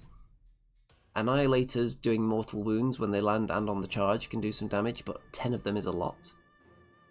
Annihilators and long strikes really like the look of things like zombie dragons, and even Fulminators. The zombie dragon, it's one of those monsters like a Star Drake where it doesn't have an obscene number of wounds, so if you can do mortal wounds shooting at it and do mortal wounds on the charge, for instance, then suddenly you can get it at half health before you've even started fighting it. And Thunderbolt Volley. Yeah, I'm quite confident I can take down the big stuff. So let's see how it goes anyway. There's the Vengorian Lord, and the grave sites have been placed as well, where the enemies can be raised from if they're killed. I've got mostly the usual suspects off the table, including the long strikes. I don't want them to get magicked or charged by anything that flies in the first turn. And my opponent has Geminids, which is wildly popular at the moment for only 50 points, and that explains why I am currently assembling and painting 2 of them as well. Because it just seems very good to shut off the ability to issue or receive commands. Very potent. So I'm given the first turn, and I go for Magical Dominance. Oh, by the way, the only game I've actually had the choice of going first or second was against the Gits. And that was because I had 1 less drop. My 10 drops did actually give me the choice of going first or second in 1 game, not this one. So it meant I was able to position my Knight Incanter to complete Magical Dominance in the first round, which is the standard opening. And I cast Mystic Shield on Bastian, because if I get double turned, some of those flying stuff will definitely be able to reach him. The Chariot immediately charges into the Skeletons, trying to take them out instantly. And otherwise I'm just dipping my toe onto objectives, because I don't want to get hit by too much. I have a quick sneaky attack at the zombie dragon. I think that's from Bastian's raining down from the heavens ability, and rolled quite a lot of 6s. Did I bring the long strikes on yet? I don't know. Maybe not. I do bring some Annihilators down to hit the Blood Knights, and they actually have a really disappointing round of attacks. So they do a few mortal wounds on the charge, as you'd expect. When it comes to the attacking, out of the 11 attacks that the Annihilators have, I think I hit with 10 of them maybe, and then I wounded with 2 on a 2+. It was just, I think, around about those numbers. It was just an obscene number of 1s to wound. So really, really bad round for them. And they end up losing a couple of models and not killing that many. So that's bad, but it's not that bad. Because even though I didn't get good value out of that attack, I think I'm going to get good value out of killing the big flying monsters, because there are a lot of points, and the units that I'm going to kill them with aren't anywhere near the price of them. So 3 points, which is the maximum you can get in round 1, because the pulse hasn't been turned on yet. So in the next round I put Finest Hour on Bastian, because all those flyers can definitely get to him. And they do come towards him, and in fact I use Redeploy to get him away, because I would rather he didn't get charged by both those monsters. And the way that they're set up now, I'm feeling pretty good. The wolves come in and form a bit of a line there, so they're trying to shield them. Obviously they know what's coming. And skeletons just hanging out. Vengorian Lord onto this objective. The skeletons, by the way, can heal while in combat, so the battle with the chariot is going to keep going for a while. And my opponent also used Magical Dominance and used a spell with the wizard that was out of unbinding range, and therefore secured the battle tactic, so 3 points each. Final Annihilator dies as well. And into the next turn. So I do get the next crack at it, which is good, because if you look at this situation, Bastian, 4 Fulminators, I'm going to drop the long strikes in, I've got Annihilators to come down, I can wipe out a lot of this. I'm fairly confident. What I end up doing is I use the Annihilators here to go after the Vengorian Lord, and the Fulminators and Bastian are going to go after these big flyers, and they're obviously not all going to be able to squeeze into the gap, so some of them will have to hit the wolves. But I'm also going to bring down the long strikes and start peppering the zombie dragon as well. That's the one that I'm focused on killing. It's the most expensive one, and potentially the most annoying. So, let's go kill a zombie dragon. The skeletons keep coming back to life, by the way. Annihilators kill the Vengorian Lord. But this is a strange situation. What's going on here? Well, the zombie dragon, with various shooting attacks, I actually got it to 9 wounds, I think. And I had 2 Fulminators in base contact with it. And I was thinking, you know what? I can kill that zombie dragon very easily. So I'm not going to prioritise that, because even if it kills the Fulminator in front of it, I've got others that can pile in and attack it. So it's probably going to kill 1 Fulminator. So when I pile in, I'll still have 2 being able to hit it. Bastian, because I wanted space for the Fulminators, he's gone after the wolves. And yeah, so I activated here first, killed the Vengorian Lord. But you'll notice that the zombie dragon is now on 1 wound. Interesting. So, I probably already knew this, but this rule did not exist in my head when I was planning out the combat. The zombie dragon, because it's a vampire, it can heal, I can't remember whether it's up to 6 or 8 wounds, something along those lines, based on the number of wounds that it does to you. So obviously, had I been thinking that the zombie dragon would heal, then I would have hit it first, because I had a very good chance of killing it. Alas, I am now fully aware that zombie dragons, and all vampire units in fact, can heal wounds when they kill you. Wow, wow, wow. So, after I had a long deliberation deciding that the Annihilators were best to strike first because they're more fragile, and killed that thing, and then this happens. So suddenly, it went from what I feel was a very game-winning sort of position, where probably killing the zombie dragon, it suddenly turned into, oh no, everything's still alive, they're going to get their wounds back, and now I'm kind of bogged down in wolves. So, not looking very good, and suddenly I think with that one not realising the zombie dragon's rule, I think that makes it game over immediately. But we'll see if I can turn it round. So, lose another Fulminator, do some wounds, kill some wolves, but these guys are pretty much healed, and I've lost a lot of my hard-hitting stuff now. Wow, wow, wow. I do get 6 points though, which is nice, which is the maximum for the round because I'm holding the useful objectives. And move on to the Gravelord's turn. So the zombie dragon's on 1 wound, there's no reason for it to go anywhere, just hanging out in combat. And I think Neferata is going to want a piece of the Annihilators, as is probably this unit of Blood Knights. So, let's see what they do. Yep, Neferata flies over there. The Blood Knights coming in, going for a charge maybe as well. The Annihilators did redeploy away from the Blood Knights, but then Neferata came in. Because if I hadn't redeployed away from them, then maybe Neferata wouldn't have bothered, and the Blood Knights could have just charged a very small distance. But because I redeployed, Neferata joined in. Some skeletons over there. Those skeletons move away from the chariot, because in the combat phase, when they get some skeletons back, they can just put them here and get the objective. And that one is the pulse at the moment, which is why it's worth more. And I've only got the Lord Imperatant down here dipping his toe on it, I think. So, the Blood Knights and Neferata make the charge into the Annihilators, so they are toast. And the Zombie Dragon is going to try and murder some Fulminators. And in fact, it murders Bastian. So Bastian went in first, because theoretically, he can almost kill a Zombie Dragon in one go. He's that powerful.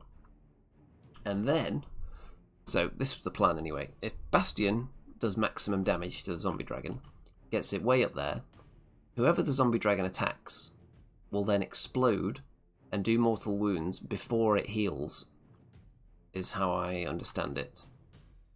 So potentially, if I get it high up in damage, it could die, but unfortunately that didn't happen. There's the extra skeletons to take the objective. One Annihilator still alive there for the moment. Vanquishers are dealing with this unit of wolves quite well. And yeah, it's still pretty much game over, I think. There's not much I can do at this stage, sadly. I don't have the killing power to take out the 2 big flyers anymore now that it all committed in that one turn.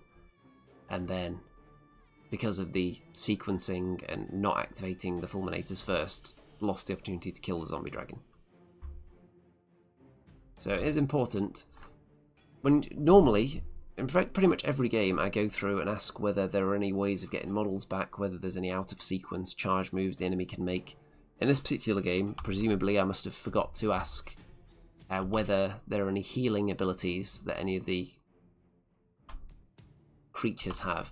I think actually what was described to me was that vampires heal, but it was in relation to the Blood Knights, I think, because it was described as that they can only get enough wounds back to put a model up to full health. They can't bring models back. So I think either I missed part of the description about how that applies to the big flying heroes as well, or it was just implied and I just didn't realise it applied to all vampires. Either way, Zombie Dragon. Look, he's taking loads of wounds again. But does it matter? No, because he's going to get loads of them back through hurting me. So, round 3, I do pick up some points for getting to the table edges with various units. But it's not going to be enough, I think. My opponent goes for Intimidate the Invaders, which is have more units outside your own territory, which is definitely going to be doable for them in this round, and running out of Fulminators, sadly. And yeah, it's not the most exciting turn. There's a bit of combat over here. It's mostly fairly static on the objectives because they're all pretty much settled, and it's just the Soulblight Gravelords chasing down my remaining units for the most part. So Imperatant's dead. The Chariot is still up there, but it's not going to threaten the Blood Knights, and anything it could threaten is far away, unfortunately. So lots of points scored by my opponent, 7 for that round, because you get points for each of the adjacent pulse objectives. Well, so my opponent goes first in round 4, and it's just a mopping up operation mostly, chasing after the Chariot, tagging all the objectives and remaining on them to score lots of points, and scoring 7 points again. In my round 4, I have Intimidate the Invaders, which should be very easy. The Chariot is going after the skeletons. The Knight Incanter is just hiding, because that's my general who has to come down onto the battlefield now. And yeah, so I'm hoping to just keep her alive, get my grand strategy, score a battle tactic, keep the points ticking over, make it as close as possible. I do get first crack at round 5, but I don't know if there's a battle tactic I can actually do, so I just put the Knight Incanter into a position where she's less likely to be attacked by multiple enemies, just behind this building. So hopefully that'll give her more chance of staying alive. The Chariot kills most of the skeletons, and this Vanquisher just gets into the enemy area there. I think that was a move from the previous turn, but then just didn't bother doing anything in this turn because he'll only get himself killed against either of those units. So just 1 point for holding an objective, I think, with the Chariot. And it's not near the pulse, so I don't get an extra point for it. So I've got a command point on the Knight Incanter, and if he redeploys down this alleyway, is that going to be enough to escape the wrath of Neferata? Let's find out. Zombie Dragon, Neferata closing in, and Neferata kills her. So no grand strategy, opponent grand strategy, and it turns into quite a lot of points against at the moment. So yeah, not a lot left, but if we wind back, I was extremely, supremely confident at, let's find the exact moment in the game when it all changed. So here, at this moment, I'm thinking, this is great, I'm going to wipe things out. I kill this thing, kill one of those two, game on. I think that's a really good position to be in. There's only one big threatening flyer instead of 3, and the Blood Knights can only go after one thing a turn. There's a lot of points tied up in one big cumbersome unit there. So I wouldn't be too concerned at that stage of the game. I wouldn't even try and kill the Blood Knights probably. Even if they just chase the pulse down the battlefield, if I kill everything else and get the other objectives and get my battle tactics, I think I'd still be in a good position. So I think very, very confident going into this turn. And then as soon as I activated the Annihilators first, and then discovered, to my horror, the healing ability of the Zombie Dragon, then that was definitely the game. So, moving on to the final round. Whizzing through these images here. So, actually, before the final round, I took pictures of all the armies that were out on display. Some very snazzy ones indeed. And even some of them where people had put the army away in a box. That's not good enough for me. I'm going to take a picture of it anyway. So we've got some Flesh Eater Courts there. A very unique Flesh Eater Courts army. They look like werewolves of some kind. We've got Magmadroth spam. Will it ever go out of fashion? Who knows? But they're quite powerful. We've got Cities of Sigmar, and this isn't the whole Cities of Sigmar army. This is just a taste of it. This is the Demigryph portion and the General on Griffin. And obviously, it looks very cool. These bases actually suit the Demigryphs more than the large rectangular ones they used to come on, which were a bit too big for them, it seemed. But very cool. Not the most powerful list, but cool. More Stormcast, with some Protectors in there, some Liberators. And they're not the standard Liberators from the old starter box, because there's a big hammer on that one. Some Vindictors, Stardrake again, Ether Wings, Lord Relictor, Lord Castellant, Long Strikes. Be cool. It strikes me, that particular list, what would I think is missing from it? I don't know if it's killy enough. Protectors are survivable. I don't know if the Long Strikes and the Stardrake and the Protectors are going to put out enough damage in that list. That would be my initial thought. I think it's going to be tough to crack because you've got the Castellant there who can increase the save. You could put that on the Protectors, put them down to a 1-up save. Lord Relictor for teleporting. Just lacks a bit of killing power, if you ask me. In my expert Stormcast opinion. We have got some Slanesh, and this is a very nice, very nicely painted army indeed. I even got a close-up of Sigvald. Magnificent Sigvald. There are some Gits. Quite a few Gits. Those are the Stormcast I faced in game 1. More Gits.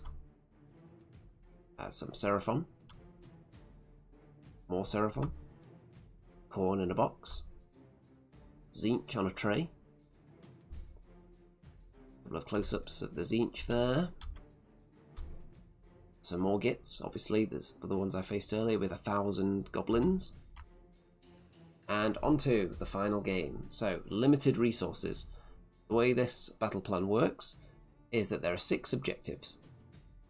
I'm going to try and explain this in as least complicated a way as possible.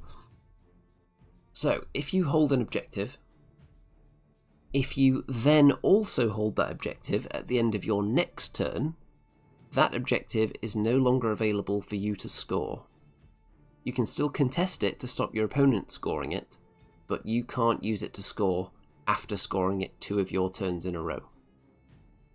So, some might say it's important not to tag all the objectives early on, because then your opponent might say, okay, I'm going to accept that you're going to take the lead in this game. I'm just going to stand off, let you have the objectives for 2 turns, kill the stuff that's not on the objectives, and then you'll be tapped out and can't use any of the objectives after that, and then I'll just start tagging them 1 or 2 at a time to score my own points later on when you can score 0. That's one way of looking at it, so you don't want to activate too many at once. On the other hand, if you think that's what you're going to do, and you therefore don't take the objectives off your opponent, that means you're not scoring as many in your initial turn. So, it's interesting, because as soon as you take an objective off your opponent, then you're giving them the chance to leave it on for you and let you score, and then deny you scoring it in the future. I'm up against the Cities of Sigmar. So we've got 3 units of 6 demigryphs, who, it has to be said, are not that great. They could do with some improved rules, the old demigryphs. I think they've only got 4 wounds each. And they don't do extra charge damage or anything like that, unfortunately. How many points each are they? Let's have a look. So a unit of 6 is 340 points, which is probably a little expensive for what they currently do. The Free Guild General on Griffin, 270 points, so flies around. It's got the Artifact of Power, the Twin Stone. Is that the one that makes him come back to life? I think when he dies, he comes back to life anywhere on the battlefield on D3 wounds. So you're not coming back at full strength, but you can come back while like bleeding heavily all over the place. There is a Rune Lord. There are 2 Rune Lords, in fact, with some... one's got a bit of anti-magic ability. There's one there and there's one there. There is a Celestant Prime, who's in the heavens right now. And there is a Knight Zephyros, who is there, just at the back, intentionally staying off the objective, because you don't want to activate all your objectives immediately. So you'll notice, because I've got Bastian and the Knight Incanter on objectives, this is because I've forgotten that if you start the round on an objective, you control it, even if you move off it. So it doesn't matter if you're on it at the end of your turn, it still gives it to you if you control it at the start of your turn in the first round. So that feature is going to be quite annoying for me later as I discover that I've accidentally activated too many objectives. So we'll see if that comes back to bite me at all. So I'm not too concerned about anything in the opposing army, has to be said. I think I'm in quite a good position to kill all of it, and I don't think it poses that much of a threat. However, the Celestant Prime certainly can pose a threat. Depends how long he stays in the sky. It's considered that the optimal time, generally, to bring him in is the 2nd round, I think. Because if you bring him down straight away, he has 3 attacks. Bring him down in the 2nd round, he has 5 attacks, 3rd round, 7 attacks. So, if you save him till the 3rd round, and he fights every round, you only gain a small number of attacks over if you had him in round 2, in general, over the course of the game. So I think the biggest jump is bringing him in round 2. So that's generally when people bring him down, unless it's going really well and you don't need him at that moment. Depends how the game's going. But in general, don't really want him in too early. There is also actually a unit of Canary Life Takers, who are the Daughters of Cain, a flying unit, just a bit flying chaff. So, let's start. I get the first round, and I did not get the choice, but because I'm going first, I'm going for the standard opening with my wizard, who is out of range thanks to Bastian's D3 units redeploying. So, magical dominance, cast a spell, don't have a spell unbound. There you go, Mystic shielded the fulminators. Nice. That's a primal casting dice, by the way. My games haven't been particularly magic heavy because my wizard's been killed a lot, and my opponents haven't been necessarily that built around magic, except for the gits. So there hasn't been a lot of primal dice action going on to tell you about, unfortunately. Okay, so turn 1, I decide, you know what, let's look at the wide angle. This unit of demigryphs is looking kind of exposed. I'm going to just try and chuck some annihilators at them turn 1. Let's do it. So, there they are, annihilators going murder. So there's only 2 demigryphs left. I brought the long strikes down as well, and they shoot off the general. They completely kill him, and yeah, I think it was a combination of Bastian's lightning and the long strikes just killed the general instantly. So he came back to life on a 2+. He came back to life, let's see, here, which I was thinking, that's a move I would like to see, actually, because it means the annihilators can charge in, and they were able to hit the general and the demigryphs at the same time. So they put their impact hits onto the general and finished him off for the second time, and then I was able to put my regular attacks into the demigryphs, which is why they've survived, incidentally, because I didn't put my impact hits into them.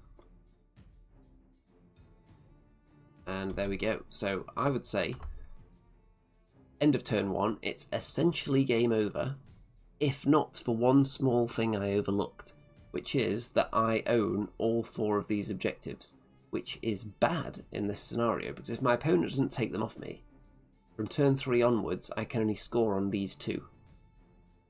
So it might not matter, because I'm pretty confident I'm going to slaughter everything, but there's still the Celestant Prime to come in, so you never know.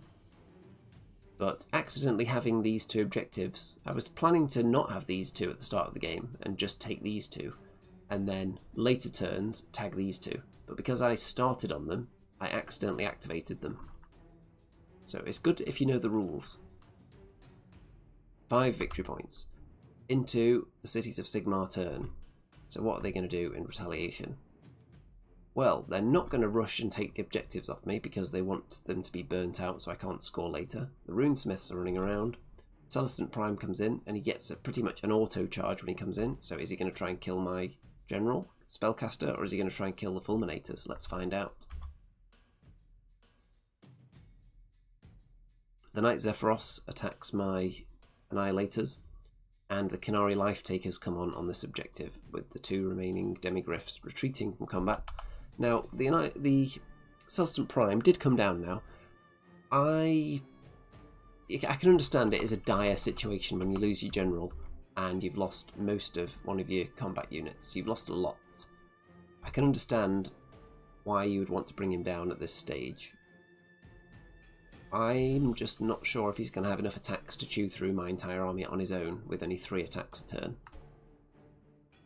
So maybe I would have been tempted to leave him for a turn.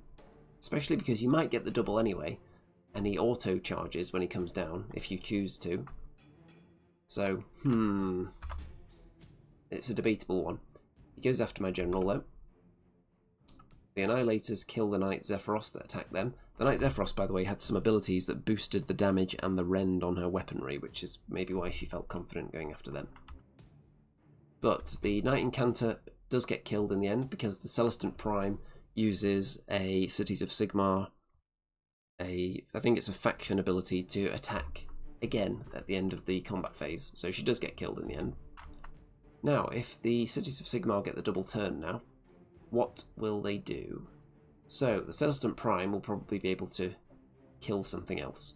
What would you go for if you were the Celestant Prime, bearing in mind you've only got 3 attacks? You won't kill both the Fulminators. you would definitely kill the long strikes. You might kill the Lord Imperatant. Tough choice. You got 3 juicy options there. He's obviously got his shooting attack as well. It depends how much damage that does. You've got your demigryphs here, but you also don't want to take these objectives off me yet because you want to burn them out so that I can't then score them later in the game. So 4 points for my opponent because my opponent controls 1 objective, 2 objectives, but not more than me. And my opponent is going next and chooses Surround and Destroy, which is, of course, the keep within 6 of 3 different table edges. And as I said in one of the earlier games, it can be a bit of a passive battle tactic and not very aggressive and fighty, but we'll see. So the Celestant Prime moves over this way, and I redeploy the long strikes. Not to get away from him, because obviously he can auto-charge 12 if he wants. He could even tag both these units if he really wanted to. Probably not a good idea to be fighting the Fulminators, though, if you can avoid it. And if he wants to fight the long strikes now, he's going to have to end up more than 6 inches from the table edge. So that means the long strikes are no longer a viable option if he wants to complete that battle tactic. So he's only really got the Lord Imperatant to go after. The Demigryph Knights, 1 unit of them look like they're about to go into the Vanquishers, which isn't particularly scary because of course they can come back to life, and I've got Fulminators here ready to strike. So the Celestant Prime does choose to go for the Imperatant so he can complete the battle tactic, and the Demigryphs into the Vanquishers. The Lord Imperatant does a wound and does not die. He only takes a couple of wounds himself. Most of the Vanquishers die, and my opponent scores 4 points again. So accepting a small deficit at the start of the game to tap out my objectives, basically, so I can't keep scoring them. I go for Bait the Trap, which is retreat with 2 friendly units and then charge with 2 different friendly units. So that guy being alive is important for this battle tactic because he can just walk away from combat. The Lord Imperatant can walk away from combat, and I can charge in these guys. I can charge in lots of units, basically. So you can see I've got Bastian in to the back of this unit. I've got the Fulminator in the front. And this guy's just run away from combat. I've got Annihilators in the back field, as they say, into the other unit of Demigryphs and slaughtered 4.5 of them, which is great. And the other Annihilators and the Chariot are chasing down over here. The Chariot kills the Canary Life Takers entirely with impact hits, I think. And these Annihilators are chasing down that final Demigryph. These 2 Fulminators charge into the Runesmith. I'm just trying to take out everything, and I was making sure that I had lots of charges going on in case I accidentally failed any of them, and I would have some backup for the battle tactic. So munching through these guys. Munching back and forth up here. Most of the Demigryph Knights are now dead. There's still a unit there with a few left, or a couple left, and that one's not long for this world because the Runesmith's now dead, so surrounded by 3 units. This unit's dead. I think my opponent has 0 command points at this stage because the general's dead and no one else generates one. So can't prevent battle shock on all the units that are maybe down to 1 model. So thankfully they're still alive. They are still alive. So there's 2 of them versus 3 Annihilators still. So I score 5 points again. So I'm in the lead, but importantly, is there a wide shot coming up? But the 4 objectives nearest to me are all unavailable for me to score for the rest of the game. This one has become mine now. This one has not, because, or actually maybe it has, because I think they are worth 1 only on objectives, the Demigryphs. So I think I own all the objectives at the moment. My opponent goes for the same battle tactic of retreat and then charge with 2 different units. So the Lord Imperatant, I put Finest Hour on him because I'm pretty sure the Lord Celestant is going to try and finish him off. Bastian is just in the middle there with an extra command point waiting. Demigryphs are just spreading out onto objectives to take them now. And this one's running away. That's 1 retreated from combat, by the way, which is how you do the battle tactic. You have to retreat with 2. The Celestant Prime goes over here. It looks like he might go for the Fulminators, maybe. And it's mostly not a lot of action, just spreading out and scoring. However, the Celestant Prime does decide that he's going to go back into the Lord Imperatant. All-out defense and Finest Hour is enough to keep him alive for now, though. And my opponent does not manage to bait the trap because... let's see, I think the units that were trying to charge, I think this guy needed to charge a Fulminator to complete the battle tactic. But failed. Wow, wow, wow. So, a failure there and only one objective held. I go for Intimidate the Invaders, which is have more of my units outside of my territory than in it. And I should be able to score some points here again. So this one, I've had this one for a while now, and I think all the objectives are going to turn off for me pretty soon. But I managed to kill off the last Demigryph Knight with shooting there. The Lord Imperatant does get killed this turn by the Celestant Prime, but I've mopped up everything else. So it's really just the Celestant Prime versus everybody. So another 5 points because I hold those two objectives, because I can't control these ones anymore. And after this point I can't hold any of the objectives, I think. My opponent is going next, and goes for Intimidate the Invaders, and does actually score big. Because of that, is able to hold 2 points and get a battle tactic. And then in the next round I go for Surround and Destroy. So I just move on to the Ages. And I think that's incorrectly scored, because I don't think I should be able to score any of these points now.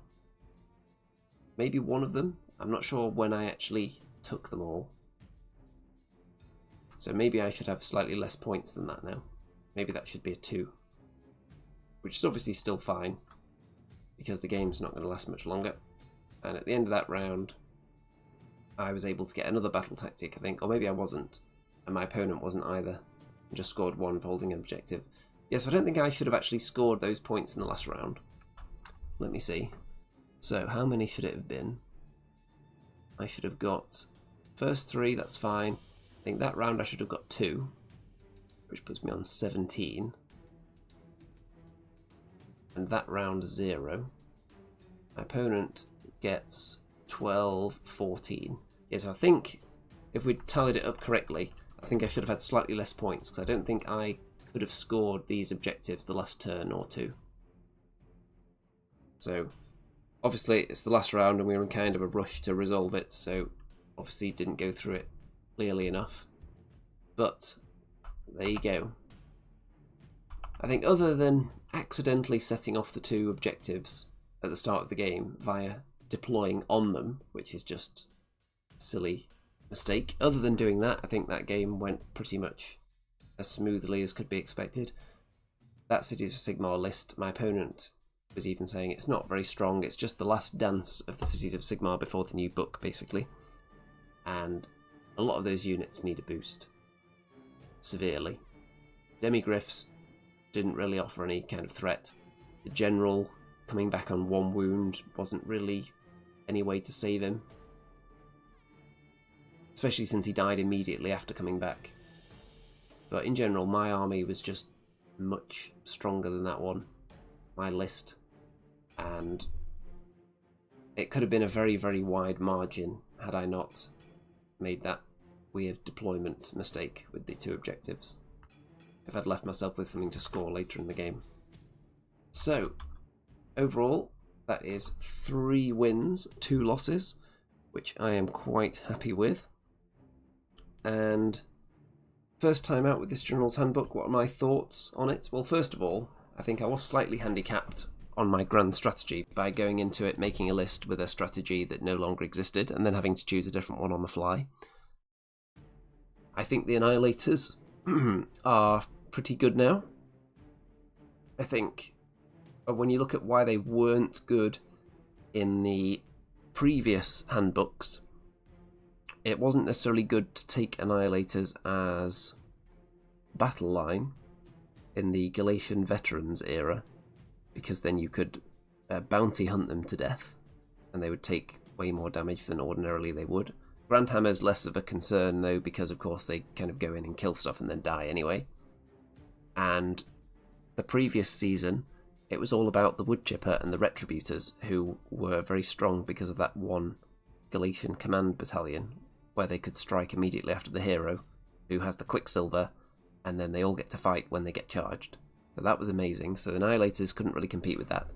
Annihilators are slightly back in fashion, I think, because shooting is a little bit nerfed now, because the kind of thing you want to shoot at are the little buff heroes between enemy units. You can't do that so much anymore, especially with long strikes.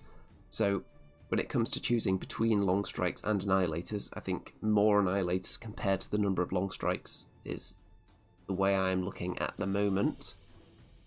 The Annihilators, of course, can set up 7 inches away and maybe more reliably target those heroes than long strikes can. Other units I'm considering at the moment, Tempestors, because they can, of course, drop down 9 inches away and then unleash with their not only their crossbows but also the Dracoth Breath to do mortal wounds. So if you can get to within range of a hero, the being unable to target hero, of course, is only within, I think it's out, is it outside of 12 inches or is it less than that? But you can still get into good positions to do shooting with them because you can be 9 inches away. So you can target heroes.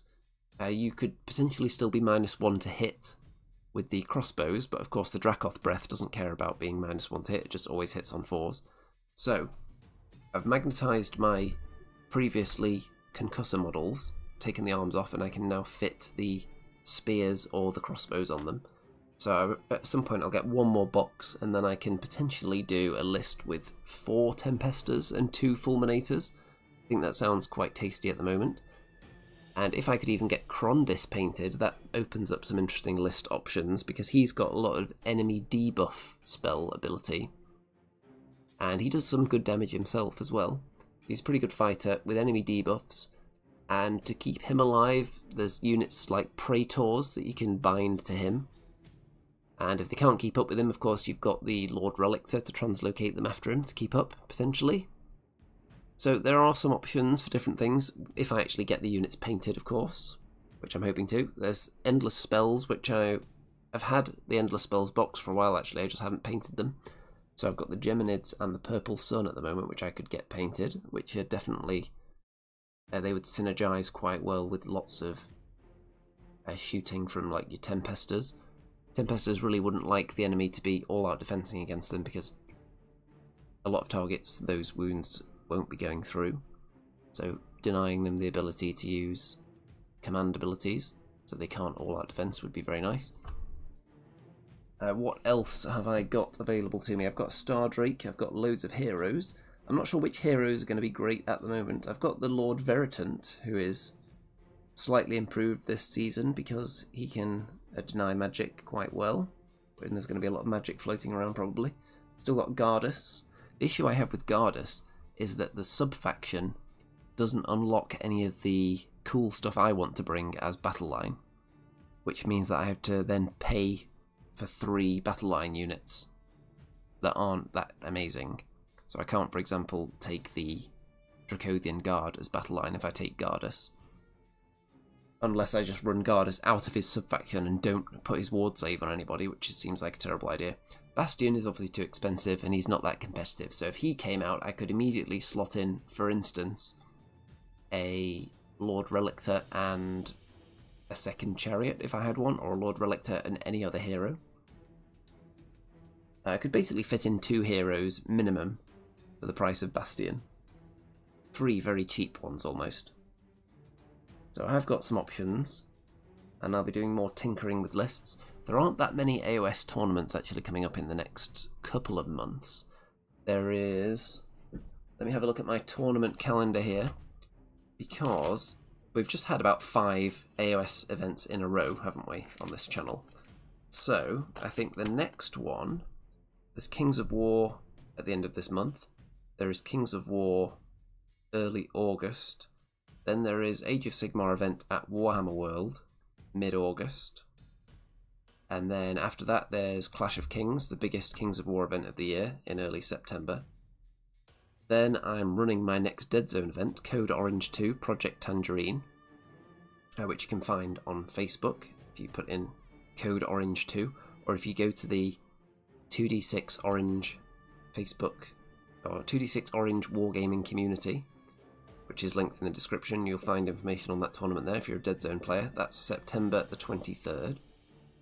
And then there is, let's see, there are 3 Age of Sigmar events I'm currently booked in for towards the end of the year. So there's a bit of a gap in early October, which I'd be looking to fill. So we'll see what pops up for that. But there are usually lots of AoS events around Nottingham, particularly at the TSN Arena.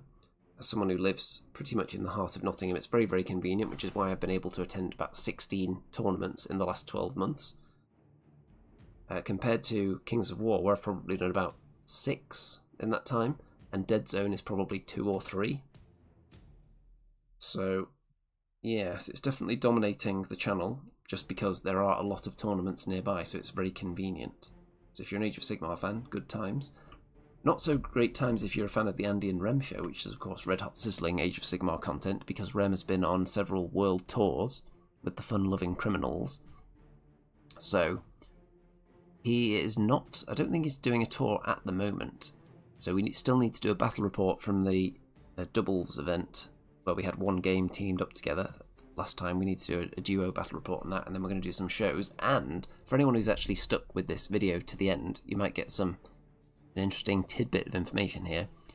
We're currently drawing up plans to run Andy Palooza / Remcon, which we've joked about in the past, but there is actually a way we can do it. And what I'm thinking is an Age of Sigmar team event, and we'll try and get loads of people, loads of viewers from the show to attend, as many as possible. We'd have Team Andy versus Team Rem. I don't know whether we'd like pick teams in the morning, like at the old playground, sort of I'll take this person and then you choose one sort of approach. And however many we get, that many per side, and then they're all matched up in games over the course of the day or the weekend, and then whichever team gets the most wins, the event next time would become either Remcon or Andy Palooza based on which team wins. I think that would be a lot of fun to do. We could get t-shirts with the logos on and everything. I think that would be great. So if anyone who's watched the video to this point and thinks that is a great idea, let me know. And we will try to put those plans in motion. There's no time frame on it yet, because we've got to sort out various logistical things regarding that. But breaking news, Andy Palooza / Remcon could be a thing. Wouldn't that be the most exciting thing you've ever seen in your life? So, before I go, what do I think about the new handbook? I think the new battle tactics are good. Very few easy ones. There are some where it's easy for certain builds, obviously, that's just the way these things work. Like the magical dominance. This particular list I had was very good at scoring that if my opponent made me go first, because of course Bastian can set up my Knight Incanter out of unbind range of the enemy and then do an easy spell. And with primal dice as well, it's very difficult to fail that spell. So that's quite an easy one. Some of the others are easy-ish once you get to a certain point in the game. Once you're locked in combat, you can do the retreat and then charge with different units one. It's just about when to use them and knowing that you've got them in the bag later and knowing that they'll be easy later so you don't need to do them now. It's just getting used to that with all the battle tactics, which takes a while. But I don't have a major issue with any of them. The battle plans, some of them are slightly weird, but that doesn't mean they're not fun or interesting. So I'm quite liking this handbook so far. I like the fact that you can't just snipe out heroes. I do think it's a bit lame, just immediately arrow riddling any little like Skaven or Goblin hero that happens to be among their lines. I always thought that was a bit cheap, so I'm glad that's much more difficult now.